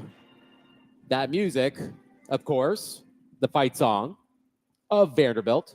The Commodores, the men, win last night on the road, 86-84 against number 12 Texas A&M. The game took roughly 6 hours. At one point, I checked the score. There were roughly 2 minutes left. Then about 10 minutes later, I came back. I'm like, I'm going to check the score again. There was like 1 minute and 40 left. I was like, why is this game taking forever? We'll get to that in a minute because Willie has something he wants to get off his chest.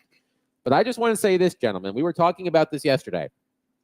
Derek, you said that Vanderbilt needs 2 more wins to guarantee itself and a spot in the NCAA men's basketball tournament. I don't think they need 2 wins. I think the one thing missing from the Commodores' resume was a big-time road win, which they got last night. I think they're in. I think they're off the bubble. I think they're in.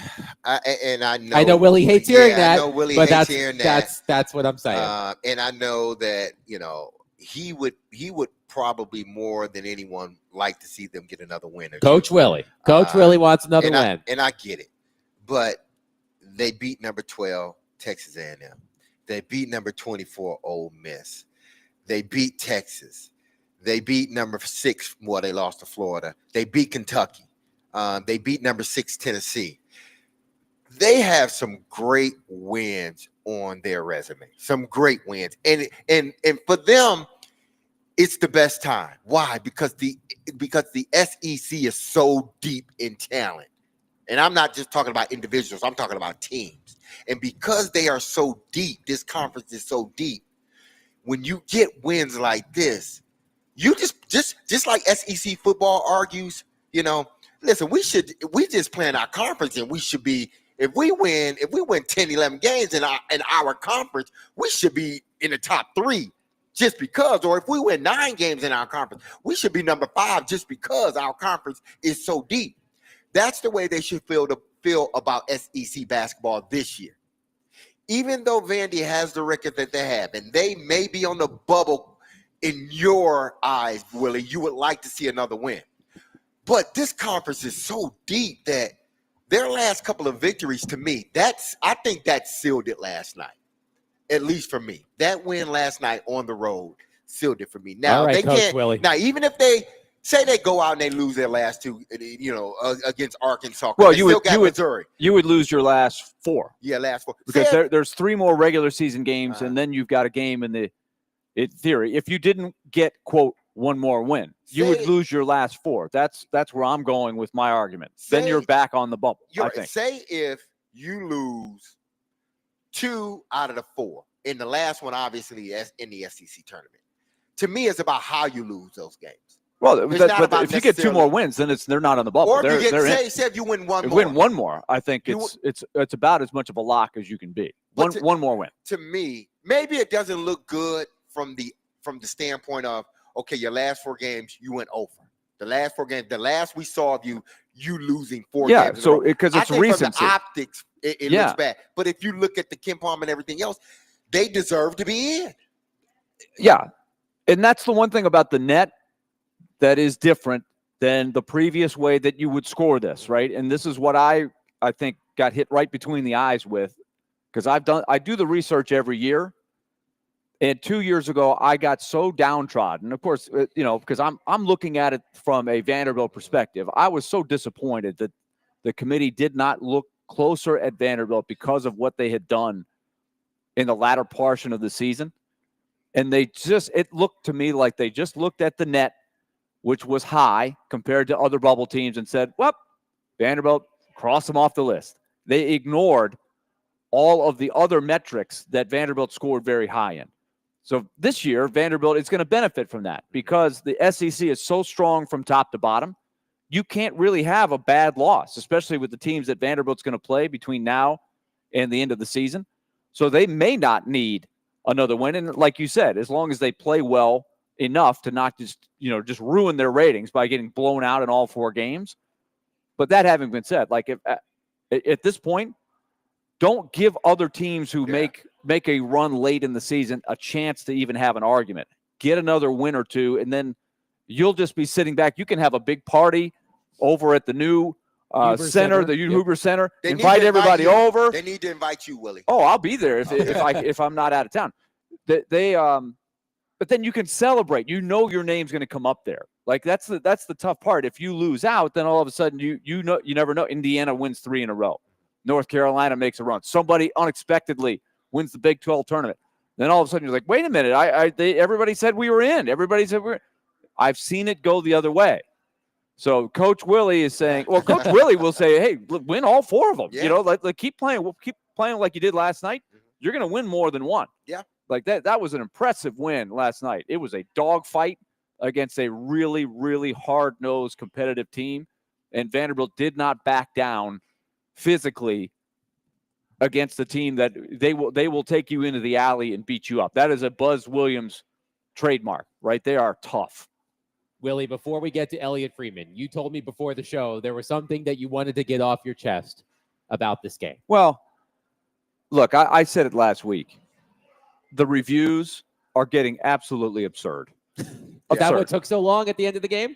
That was part of it. Okay. And they called a million fouls.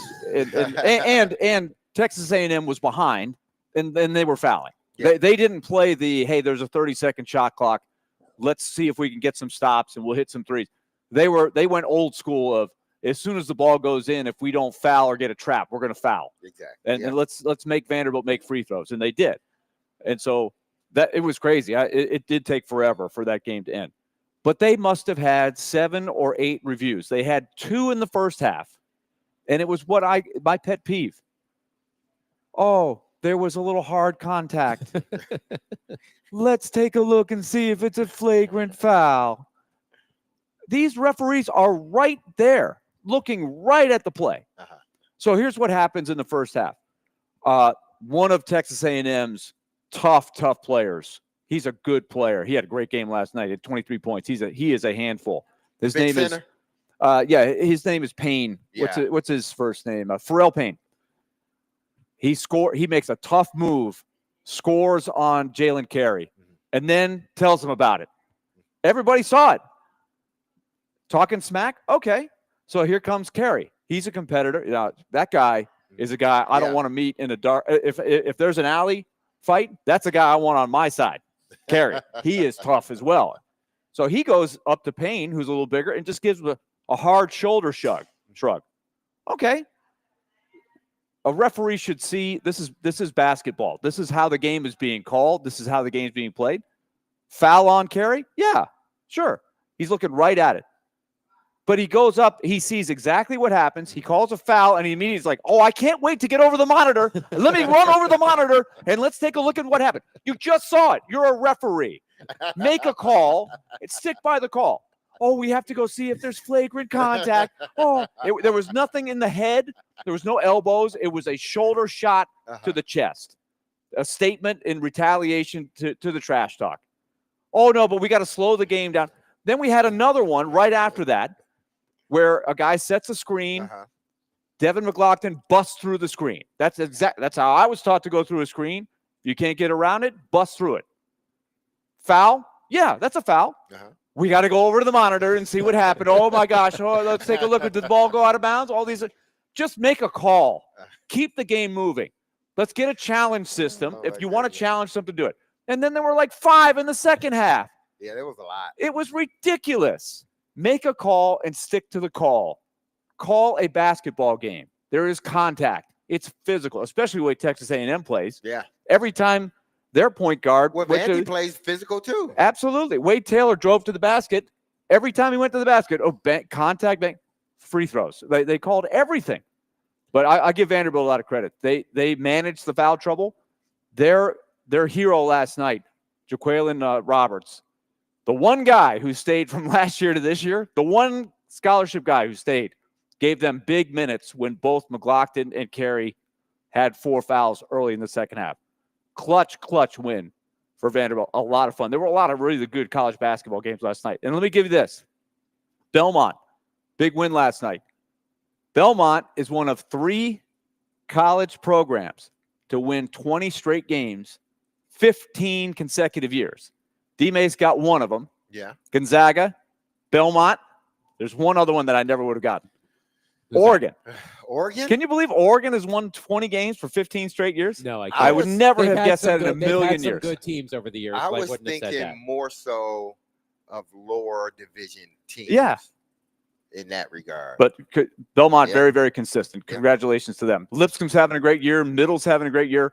Cannot wait for the March Madness. 615-737-1025. Coming up next, Elliot Freeman, Sportsnet NHL Insider, will join us. We will talk Predators and the NHL trade deadline, which is a week from tomorrow. That's coming up next. Willie Donick, Derek Mason, Adam Vingan, 1025, 1063 The Game.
D. Mace, Finnegan, and Donick, 102.5, 106.3 The Game. Broadcasting from the Busy Bee Plumbing, Heating, and Air Conditioning Game Nashville Studios, home of the $99 yearly Beehive membership where the buzz is always about great service. Willie Donick, Derek Mason, Adam Vingan here with you, joined on our phone line, driven by WilsonCountyHyundai.com, by Elliot Friedman, Sportsnet NHL Insider, presented by Old National Bank. Get old. Elliot, I'm going to ask you the question that you have been asked more than anything probably in your entire life.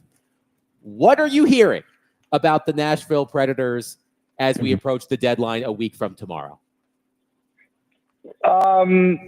Look, I think Barry is looking to see what's out there. I think is that there's a whole bunch of centers out there, Adam, guys like Braden Shen at the high end, other players like Scott Lawton, Jake Evans, Yanni Gord, your guys, McCarron, Sissons.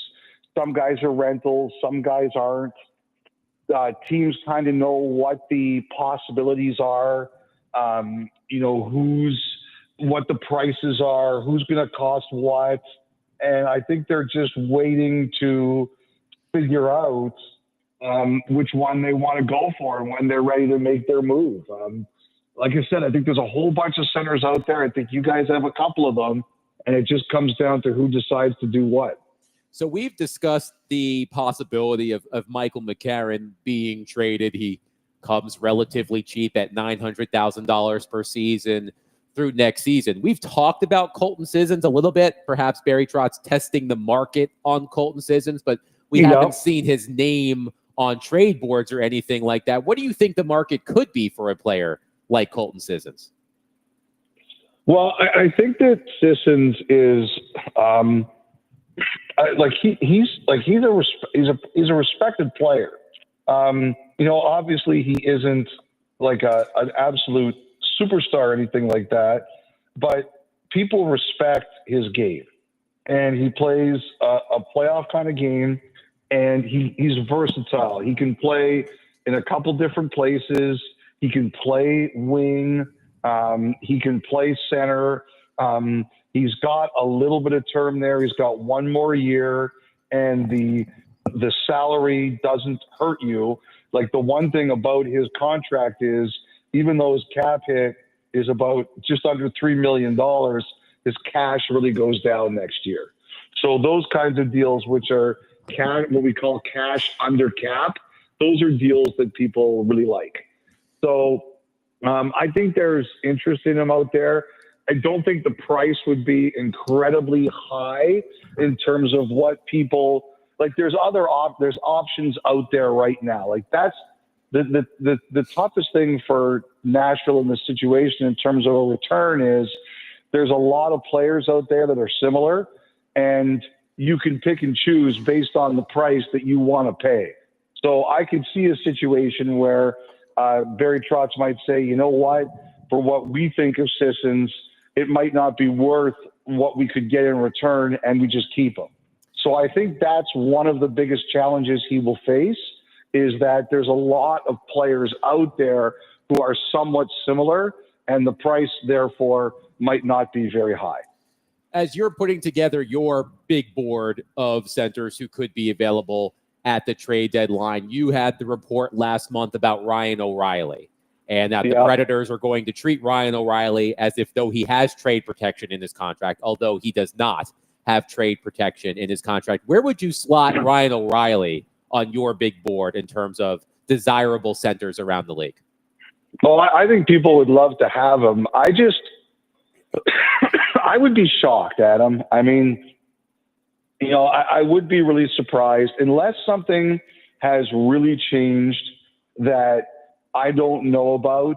I don't believe he wants to be traded, and I don't like O'Reilly has huge respect around the league. If he was really available, I think there would be a lot of teams that would be interested.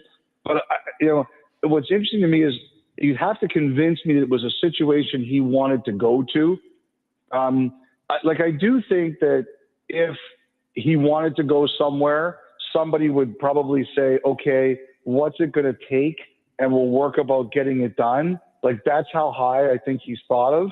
But you would have to convince me first, Adam, that there's somewhere he wants to go. Now, Elliot, with that being said, Barry he was on with Jared. He did mention that, hey, listen, because Jared asked him about some of these guys that have no movement clause within their contract.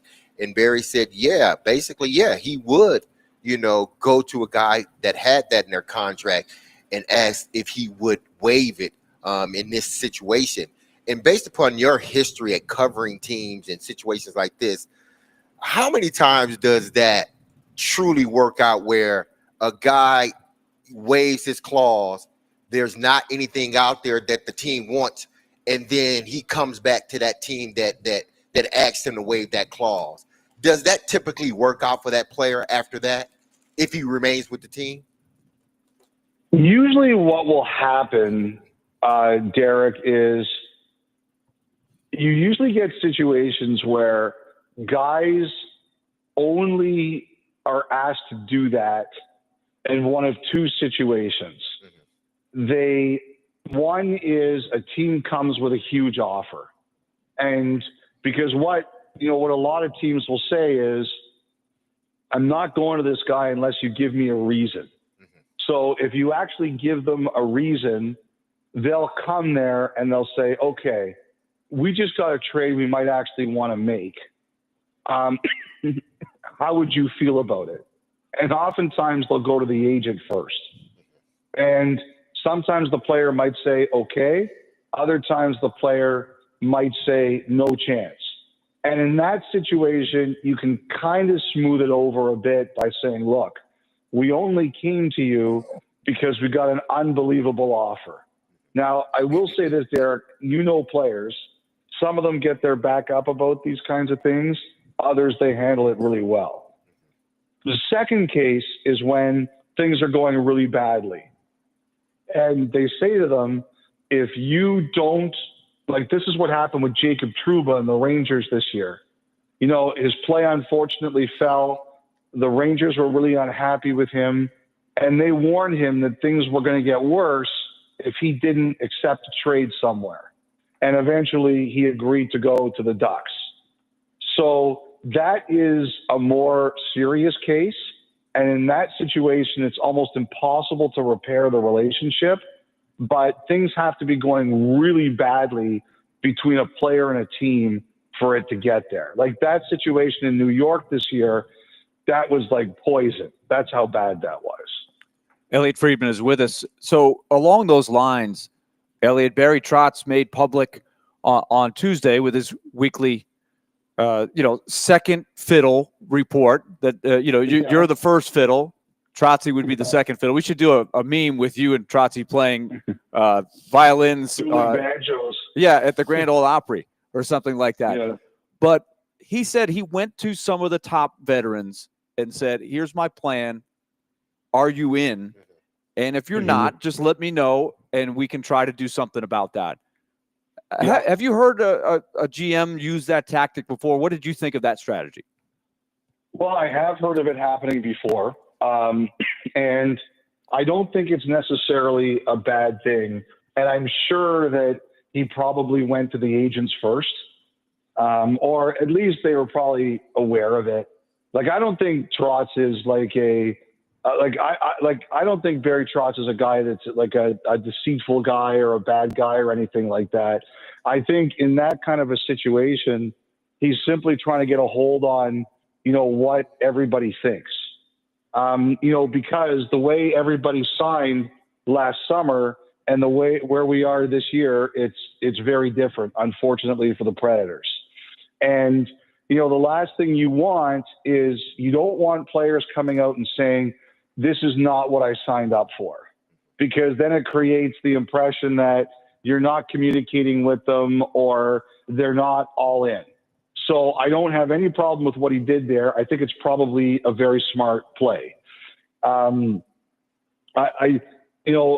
far as I know right now, I don't think anybody has said, I'm not on board with this. And I think the key thing is here, and you guys are much closer to this, especially you, Willie, I don't think the Predators are interested in a tear down or a long rebuild. I think their goal is to come right back, fix whatever ails them, and go for it and compete again next year. And I think as long as that's the case, I think that their guys are probably going to buy into that. Players want to win.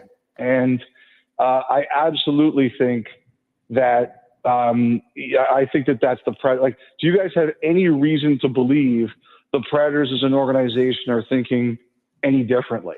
No, I don't think there's any reason. The question would be, how will they pull it off, and especially the way that they have sunk. And along those lines, Elliot, I wonder what's going to happen in the next 25 games because, here they just lost Roman Josi. Here come the Jets tonight. It's getting tougher for them to maybe see the light at the end of the tunnel, whereas maybe a month ago, I think Andrew Brunette was seeing some signs of life, right? They started to win some games. They were starting to get some production from the top guys. And with that in mind, I'm wondering what's going through the mind of a Steven Stamkos right now. He probably can't remember the last time he had a team that was out of it before March, and now he's gone 10 straight games without a point, which is also uncharted territory for him. So trying to keep his morale up and people along those lines, to me, that's a big story. So Stamkos a little bit. You've known him for a long time. What do you think's going through his mind? Well, I think this whole year has been a complete, has been like basically a complete roller coaster for him. There's a lot of players. I did this a few years ago, and I should probably update it. But Willie, I did a piece a few years ago just looking at just pure production of players in the first year after free agency. Like when they make big moves in free agency, it's a little bit subjective, but there's some math to it. And you'd be amazed at how many players really struggle. And so it's not anything anyone's going to like to hear or want to hear, but with a big picture look at it, maybe it shouldn't be as big a surprise that this happened. Now, Steven Stamkos picked Nashville for a reason. And as far as I know, I have no reason to believe at this time he's changed his opinion about that in any way, shape, or form. He always takes good care of himself. He's still a very competitive guy. I would think right now his pure thought is, how can I prepare myself this summer so this doesn't happen again? Now, I think the one thing that, to be honest, I wouldn't be surprised if Trotz maybe has Novak out there too as a centerman, seeing what the interest is for him, considering a year ago at this time, there was interest that they didn't keep him. To me, that still bears big questions. What's he going to do down the middle? And sometimes in the off season, you have a better chance of figuring that out. We've asked you periodically throughout the season about the Ryan Johansson grievance. I think there was finally some movement on that, or do you get a sense? That was heard this week. Yeah. So do you get a sense of how long it'll be before you hear the verdict on this? Obviously with the trade deadline looming, it's probably pretty significant. I have not heard.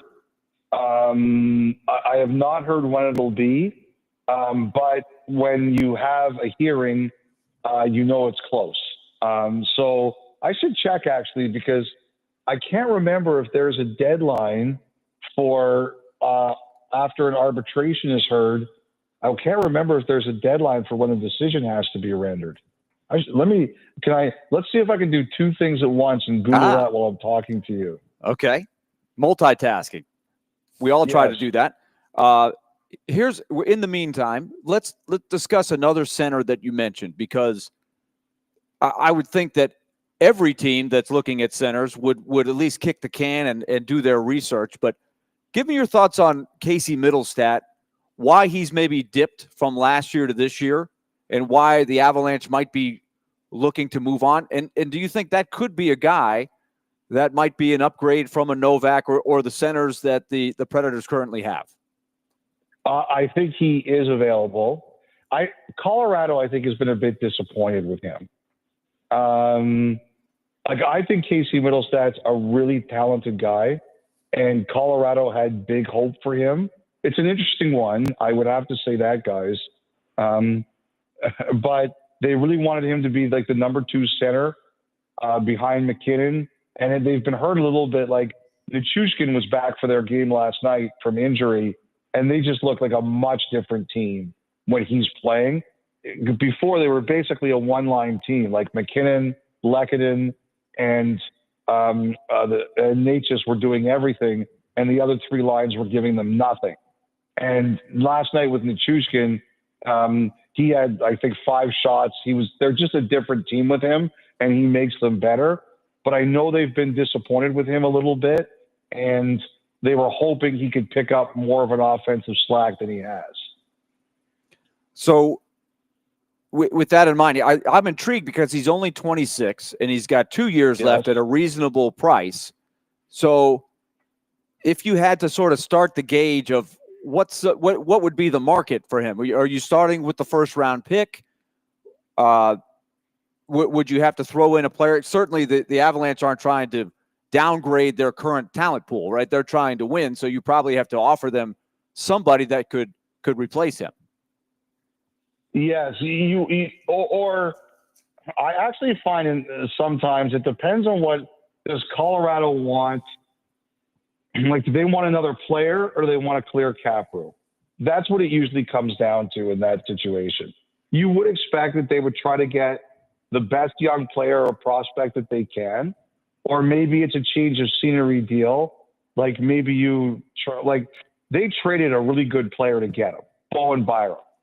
And so you're not getting that, I don't think, but you're not just throwing this guy away. So I can see Colorado saying, look, like, he's still a guy we have hopes for. We would like a similarly impactful player. And so they'd probably ask you for somebody who was similar. Like, in my head, in my head, it makes sense. I stress this is purely in my head. In my head, it makes sense, like a Novak for kind of Middlestad deal, but I think it would have to be more than that from the Predators. Elliot, before we let you go, I know you're a busy man at this time of the year. The Mikko Rantanen situation seems to be looming large over this trade deadline. You had a report over the weekend that the Hurricanes made an offer into the 9 digits. But Rantanen still needs some time to process the sudden change after the trade from Colorado to Carolina. Of course, Carolina may not have that luxury. What is your read on this situation as of now? I think they're waiting for him to give them some kind of indication. I like, the one thing you have to look at too, Adam, is he really hasn't been in Raleigh since they've got traded. True. They've played some games, but they also had the time away from the Four Nations. After the Four Nations, they were on a road trip. They're back in there tonight, and they're wearing the old Whalers uniforms, which actually look fantastic. I wonder what the Hurricanes fans think of that too. It's like, those are really cool uniforms, but if you're a Hurricanes fan, aren't you like, what do we have to do with Hartford? Like, they get it, but that's always been an interesting one to me. You know what? At the beginning, I wasn't sure, but then the way I saw them the way they looked, I really liked it. I think fans like cool stuff. I honestly do. Yes. So, and if they look terrible, they'd probably hate them, but they actually look really cool. Yeah, we do get that here, the Houston Oilers. Of course, it's the same ownership family, so it makes a little bit more of a connection. And Derek did wear the Tennessee Oiler / Houston Oiler uniform, and they will pull those out every now and then. The baby blues, yes. I love those. Oh, those were beautiful uniforms. Every time I see those things, I think of Earl Campbell running with his shirt off. Like, the ripped jersey. It brings back such great memories of that guy. But I just think the question for me is, if he doesn't give them an indication by next Friday, what do they do? I think that's the biggest question of all.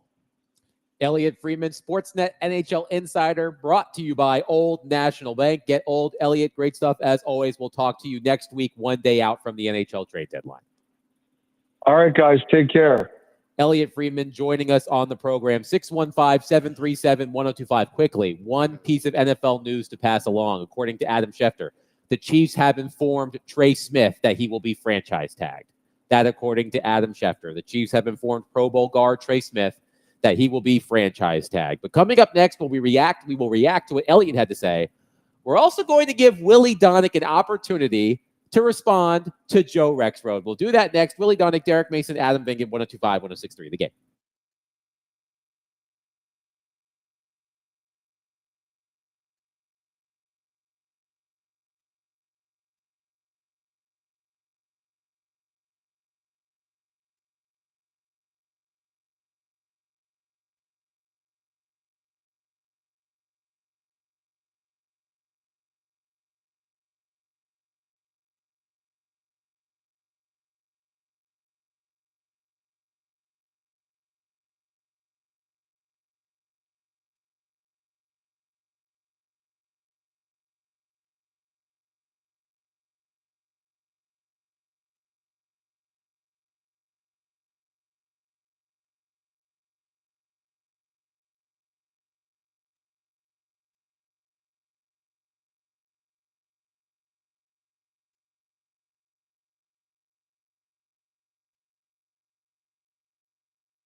Willie, we never said UC Saros is the problem. We never said that. But he is a concern. There is a concern. They signed him to a long-term deal. It's a legitimate, fair discussion to wonder if he is going to live up to that contract. Now, as Willie brought into evidence, they had a great interview. Kevin Woodley on. And I did listen, and Yes. Willie told me to listen. I went back, listened to it, and it's a compelling interview, and there's a lot of good points made in it. And I don't think you tell me. Sometimes I forget what I say and what you say. I don't think either of us said he's screwed. It's over. I mean, again, Stilly's over here like he must be sent back to Finland, Right. in a box. I mean, like we're not there, okay? I mean, but there's concern.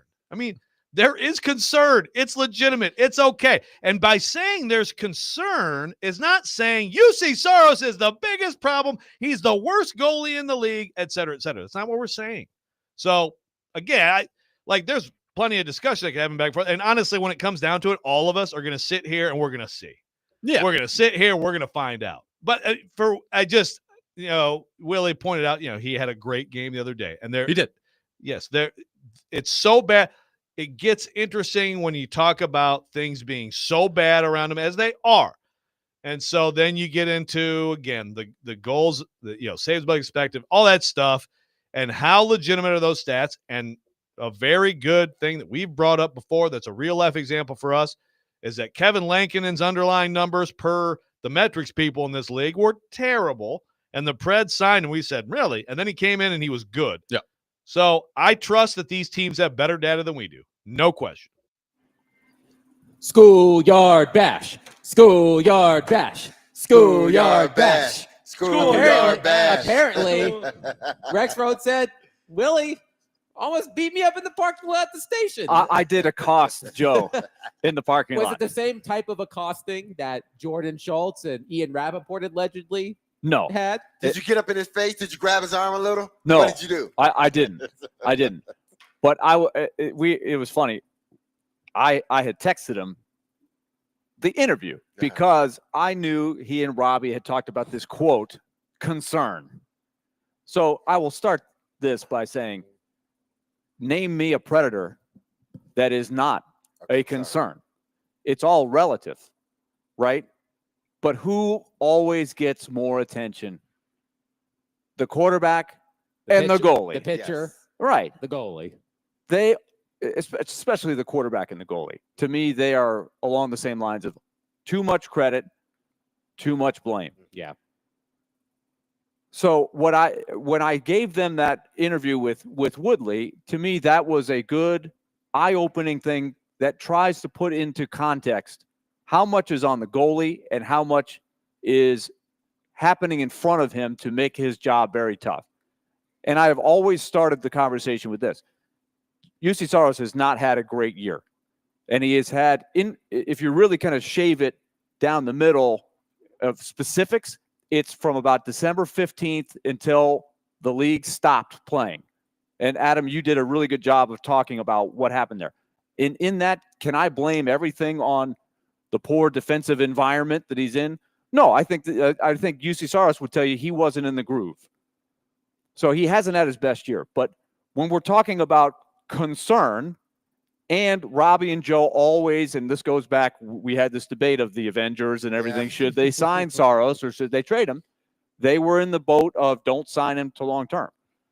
So I think I'm concerned about the contract going forward. I think what Kevin Woodley defined was he's had a bit of a dip, but put it in the context of how much has been asked of him. He's had to be superhuman to keep his team in games, and his team never scores. Put all that together, there's almost no goalie that could have success the way this team has evolved this year. So Woodley's thing is, I think his quote was, I'm not selling my UC Saros stock. In Joe's Athletic, right? Joe writes for the Athletic, does a great job, does his research. His group, the Athletic, polled all of the tiers of goalies, right? They got goalie coaches, they got all the executives, everything. UC Saros is a tier 1 goalie. So at the time that I accosted Joe, he had not listened to the Kevin Woodley interview. So at least in that rant, in the Rex rant, and by the way, I wear it as a badge of honor. Yeah, Willie. I love that I'm the part of the Rex rant. I enjoy bantering with Joe and Robbie. I'm always saying that we should have. We more- do this for fun, right? Yes. This is not a brawl at the Starbucks. Well, Starbucks brawl. I'm always saying There is a Starbucks right down the road from There our is. station. There are a couple. Maybe just wants to fight. Yes. Yeah. World Star. I'm always saying that we should have more intra-station bickering. That's not just insert show here versus Jared, because that's what it tends to be. Yeah. Joe versus, of course, there's Jared versus Joe, and then we go back and forth Yeah. with Jared. So I'm liking that it's Joe versus Willie. Let's Yeah. freshen it up a And little I bit. have gone on their station and hashed this out Yes, back so. when it was the Avengers. But So- I mean, why isn't it? And I understand like some of the concerns, because like you said, there should be concerns with the team in general. There's a But, concern with every yeah, every- 8-year contract. There's a concern with every Predator. Exactly. I just don't because- think UC Saros, relative to all the other concerns, is anywhere close to the top No. of the list. I'm not concerned long term. There's a difference between a player having a slump and a player that is in decline. I think what I'm hearing in their words, and I don't want to lump Robbie in here, but I think they sort of see eye to eye. Their concern is that he is in decline and not in a slump. That is what I'm not arguing he's played great this year at all.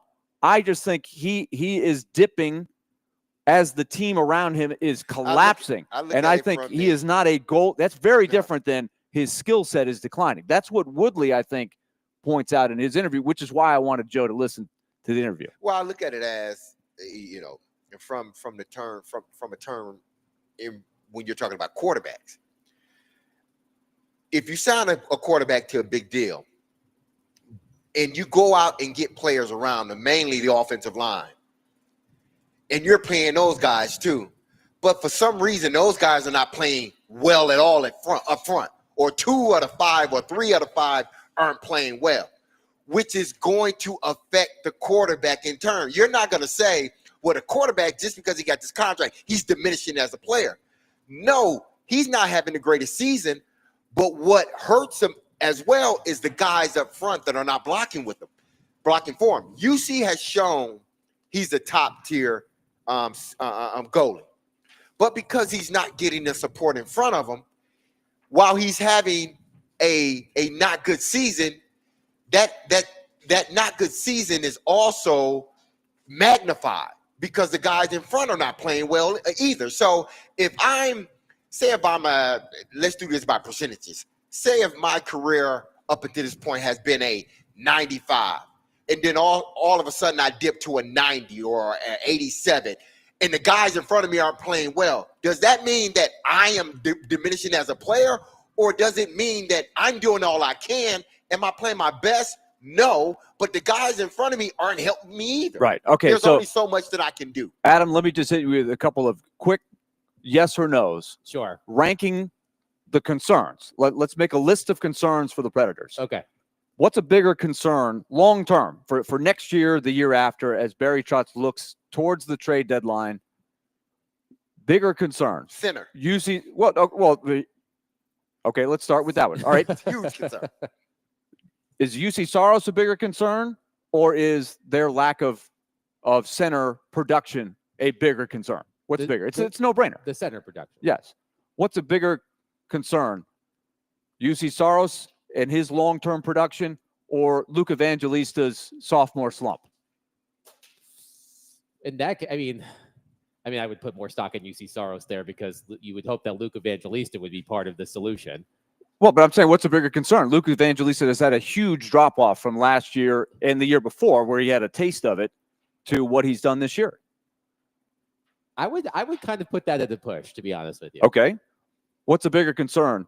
The defense core, the performance of Brady Shea, the aging of Roman Yossi, or UC Saros long term? The defense, absolutely. Absolutely. So we could go on for a long Steven time with this. Stamkos.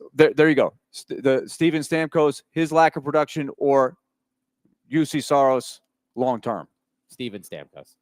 Okay, so you see where I'm going. This has been my point all along is Saros is a guy that's in a slump on a team that has collapsed in front of him. Everybody's a concern. Relative to the others, UC Saros is way, way further down the list. I'm not worried about him. I'm much more worried about the things that I just brought up to you. 615-737-1025.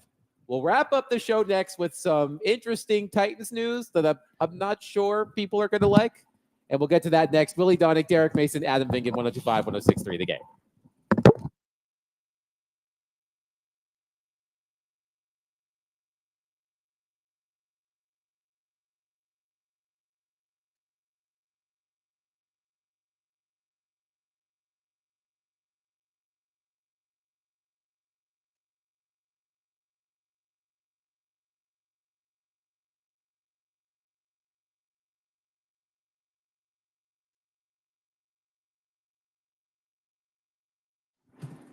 All right, let's talk about F&M Bank.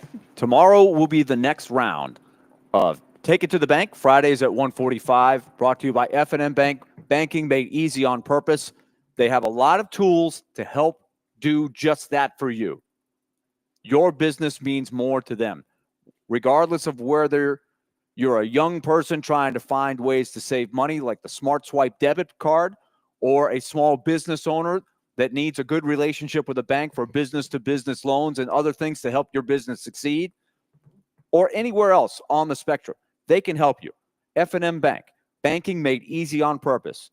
Go to myfmbank.com and find the nearest location to you. They have 20 locations in our listening area. They do a fantastic job of being right smack in the middle of your community. So give them a shot. We'll take it to the bank tomorrow at 1:45. Remember, myfmbank.com. Equal housing lender, member FDIC.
D-Mace, Finken, and Donick, 102.5, 106.3 The Game, live at Bridgestone Arena. Predators and Jets tonight at 7 o'clock. Pregame starts at 6 right here on 102.5, 106.3 The Game. And Stillman & Company is coming up next.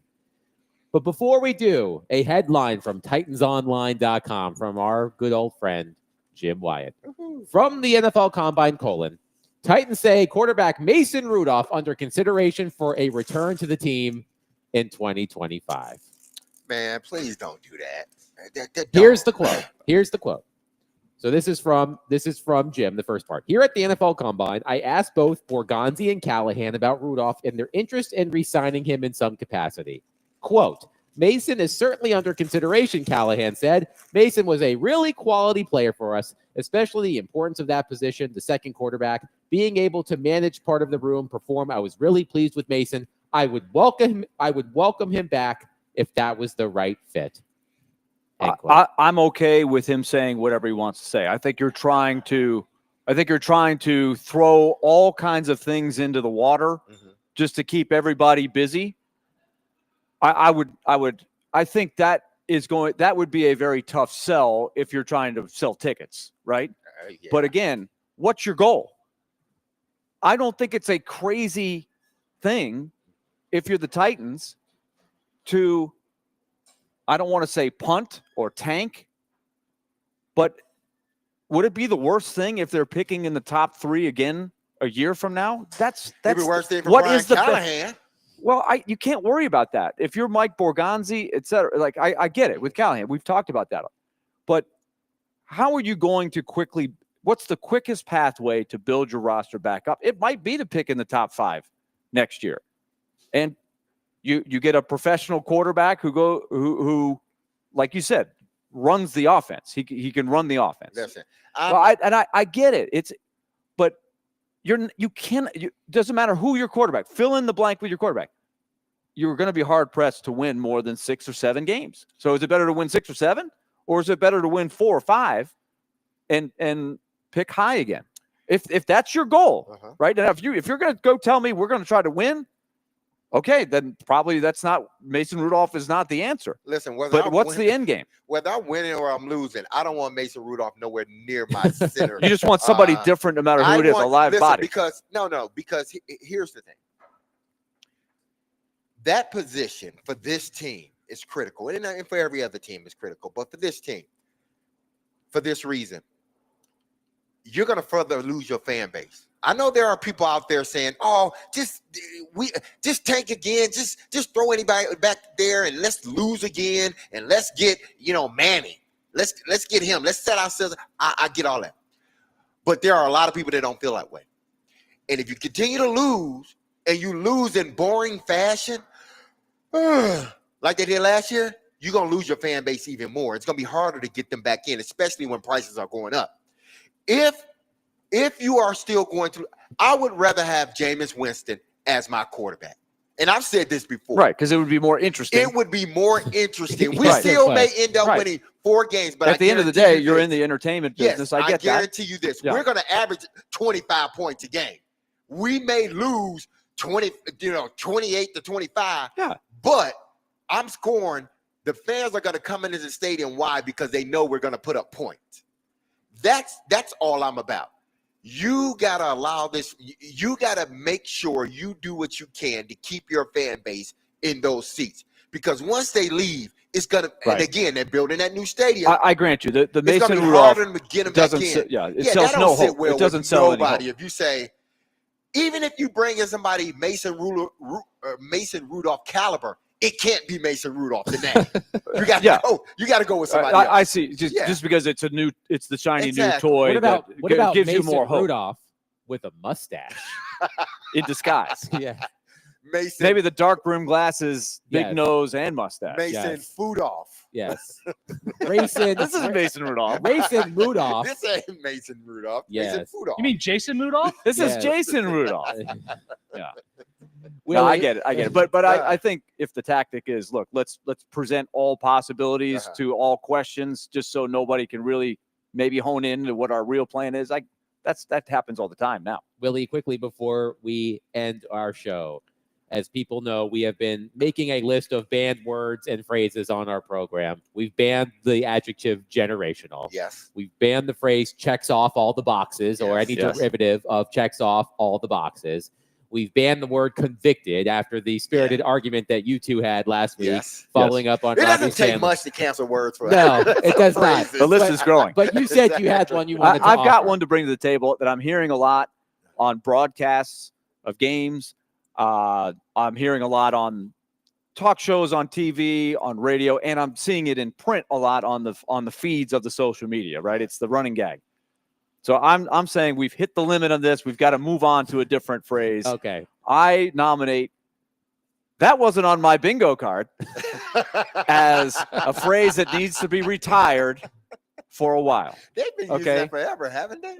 But I feel like I'm seeing it a ton. Okay. Recently. It's in vogue. It's like Yeah. to try to get the laugh. Like Yeah. I didn't have Derek showing up in ice skates on my bingo card today. You So would never it- have it's that just on me on but you bingo insert card. that to get your joke across, Yes, right? I get it. And so it's like a throwaway line. So I'm asking for some of these people that say this and go to that well too often. Like, when's the last time you played bingo? in school, I think. Yeah, Last time I played, some of these guys, I was on vacation, some of I these think. younger guys, I would contend have never played You bingo. got a point. Yeah. I didn't have that on my bingo card. Have you ever played bingo? No. Well, you would never have it on your card. So can we let's find another way to say that. And if I come up with that, if I say that during a broadcast, I'm going to really kick myself. You're gonna say Because it we tonight. all fall You're into gonna these end up traps. saying it tonight. The reason we do this is I just the other day said something about he checks all the boxes. You had to stop me mid-sentence. So I might do it. And I have played bingo, but it's just been a long time. It's probably been 25 or 30 years since I've played bingo. What we're going to do at some point is we're going to get the sound that Pee Wee Herman would play on Pee Wee's Playhouse when someone Yeah. said the secret word. Yeah, okay. Like All that's, right, let's that's do what's that. going to happen So anytime. I want everybody David's out going there. to hit that button every time we say Be on the something. lookout when you go through your social media feed or when you're listening to a broadcast or watching, some debate going on. If somebody uses the phrase or on a podcast, wherever you listen, if somebody says, I didn't have that on my bingo card, I want you to know, I want to know, I want you to think of us right now because I'm doing my part to try to ban that phrase and, put it on the shelf for a while because we're going to it too much. We're going to it too much. I didn't have this on my bingo card, man. Willie, give me your 30-second Predators Jets preview. Jets in town, winners of 11 consecutive games. No Roman Yossi tonight for the Predators. Roman Yossi has been ruled out. They have not said what his status is for the upcoming 3-game road trip, but I think it doesn't look good, I would say, but that's just me speculating. But he is out tonight. You've got a very thin defense core that was already struggling in a big way, and you're playing against the Jets who have won 11 straight games, and they are, I think, top to bottom, they've been the most effective team. They are probably on their way to the President's Trophy. So it's trying to slay the dragon tonight, and you're just looking for life from some of these guys. Nashville has scored 3 goals in the 3 games, albeit against good competition. They've won one of the games 2-1, but they've only got 3 goals in 3 games offensively. They're giving up way too much heat defensively. That's not a good formula, but let's see if they can rise to the occasion tonight against Winnipeg. Slay the Dragon is on the list. Slay the dragon. We don't have time. We'll consider it tomorrow. Predators and Jets tonight. Puck drop at 7. Pregame at 6 right here on 102.5, 106.3 The Game. Stillman and Company coming up next. Be love of your people. Have a safe, blessed, and wonderful Thursday. Peace.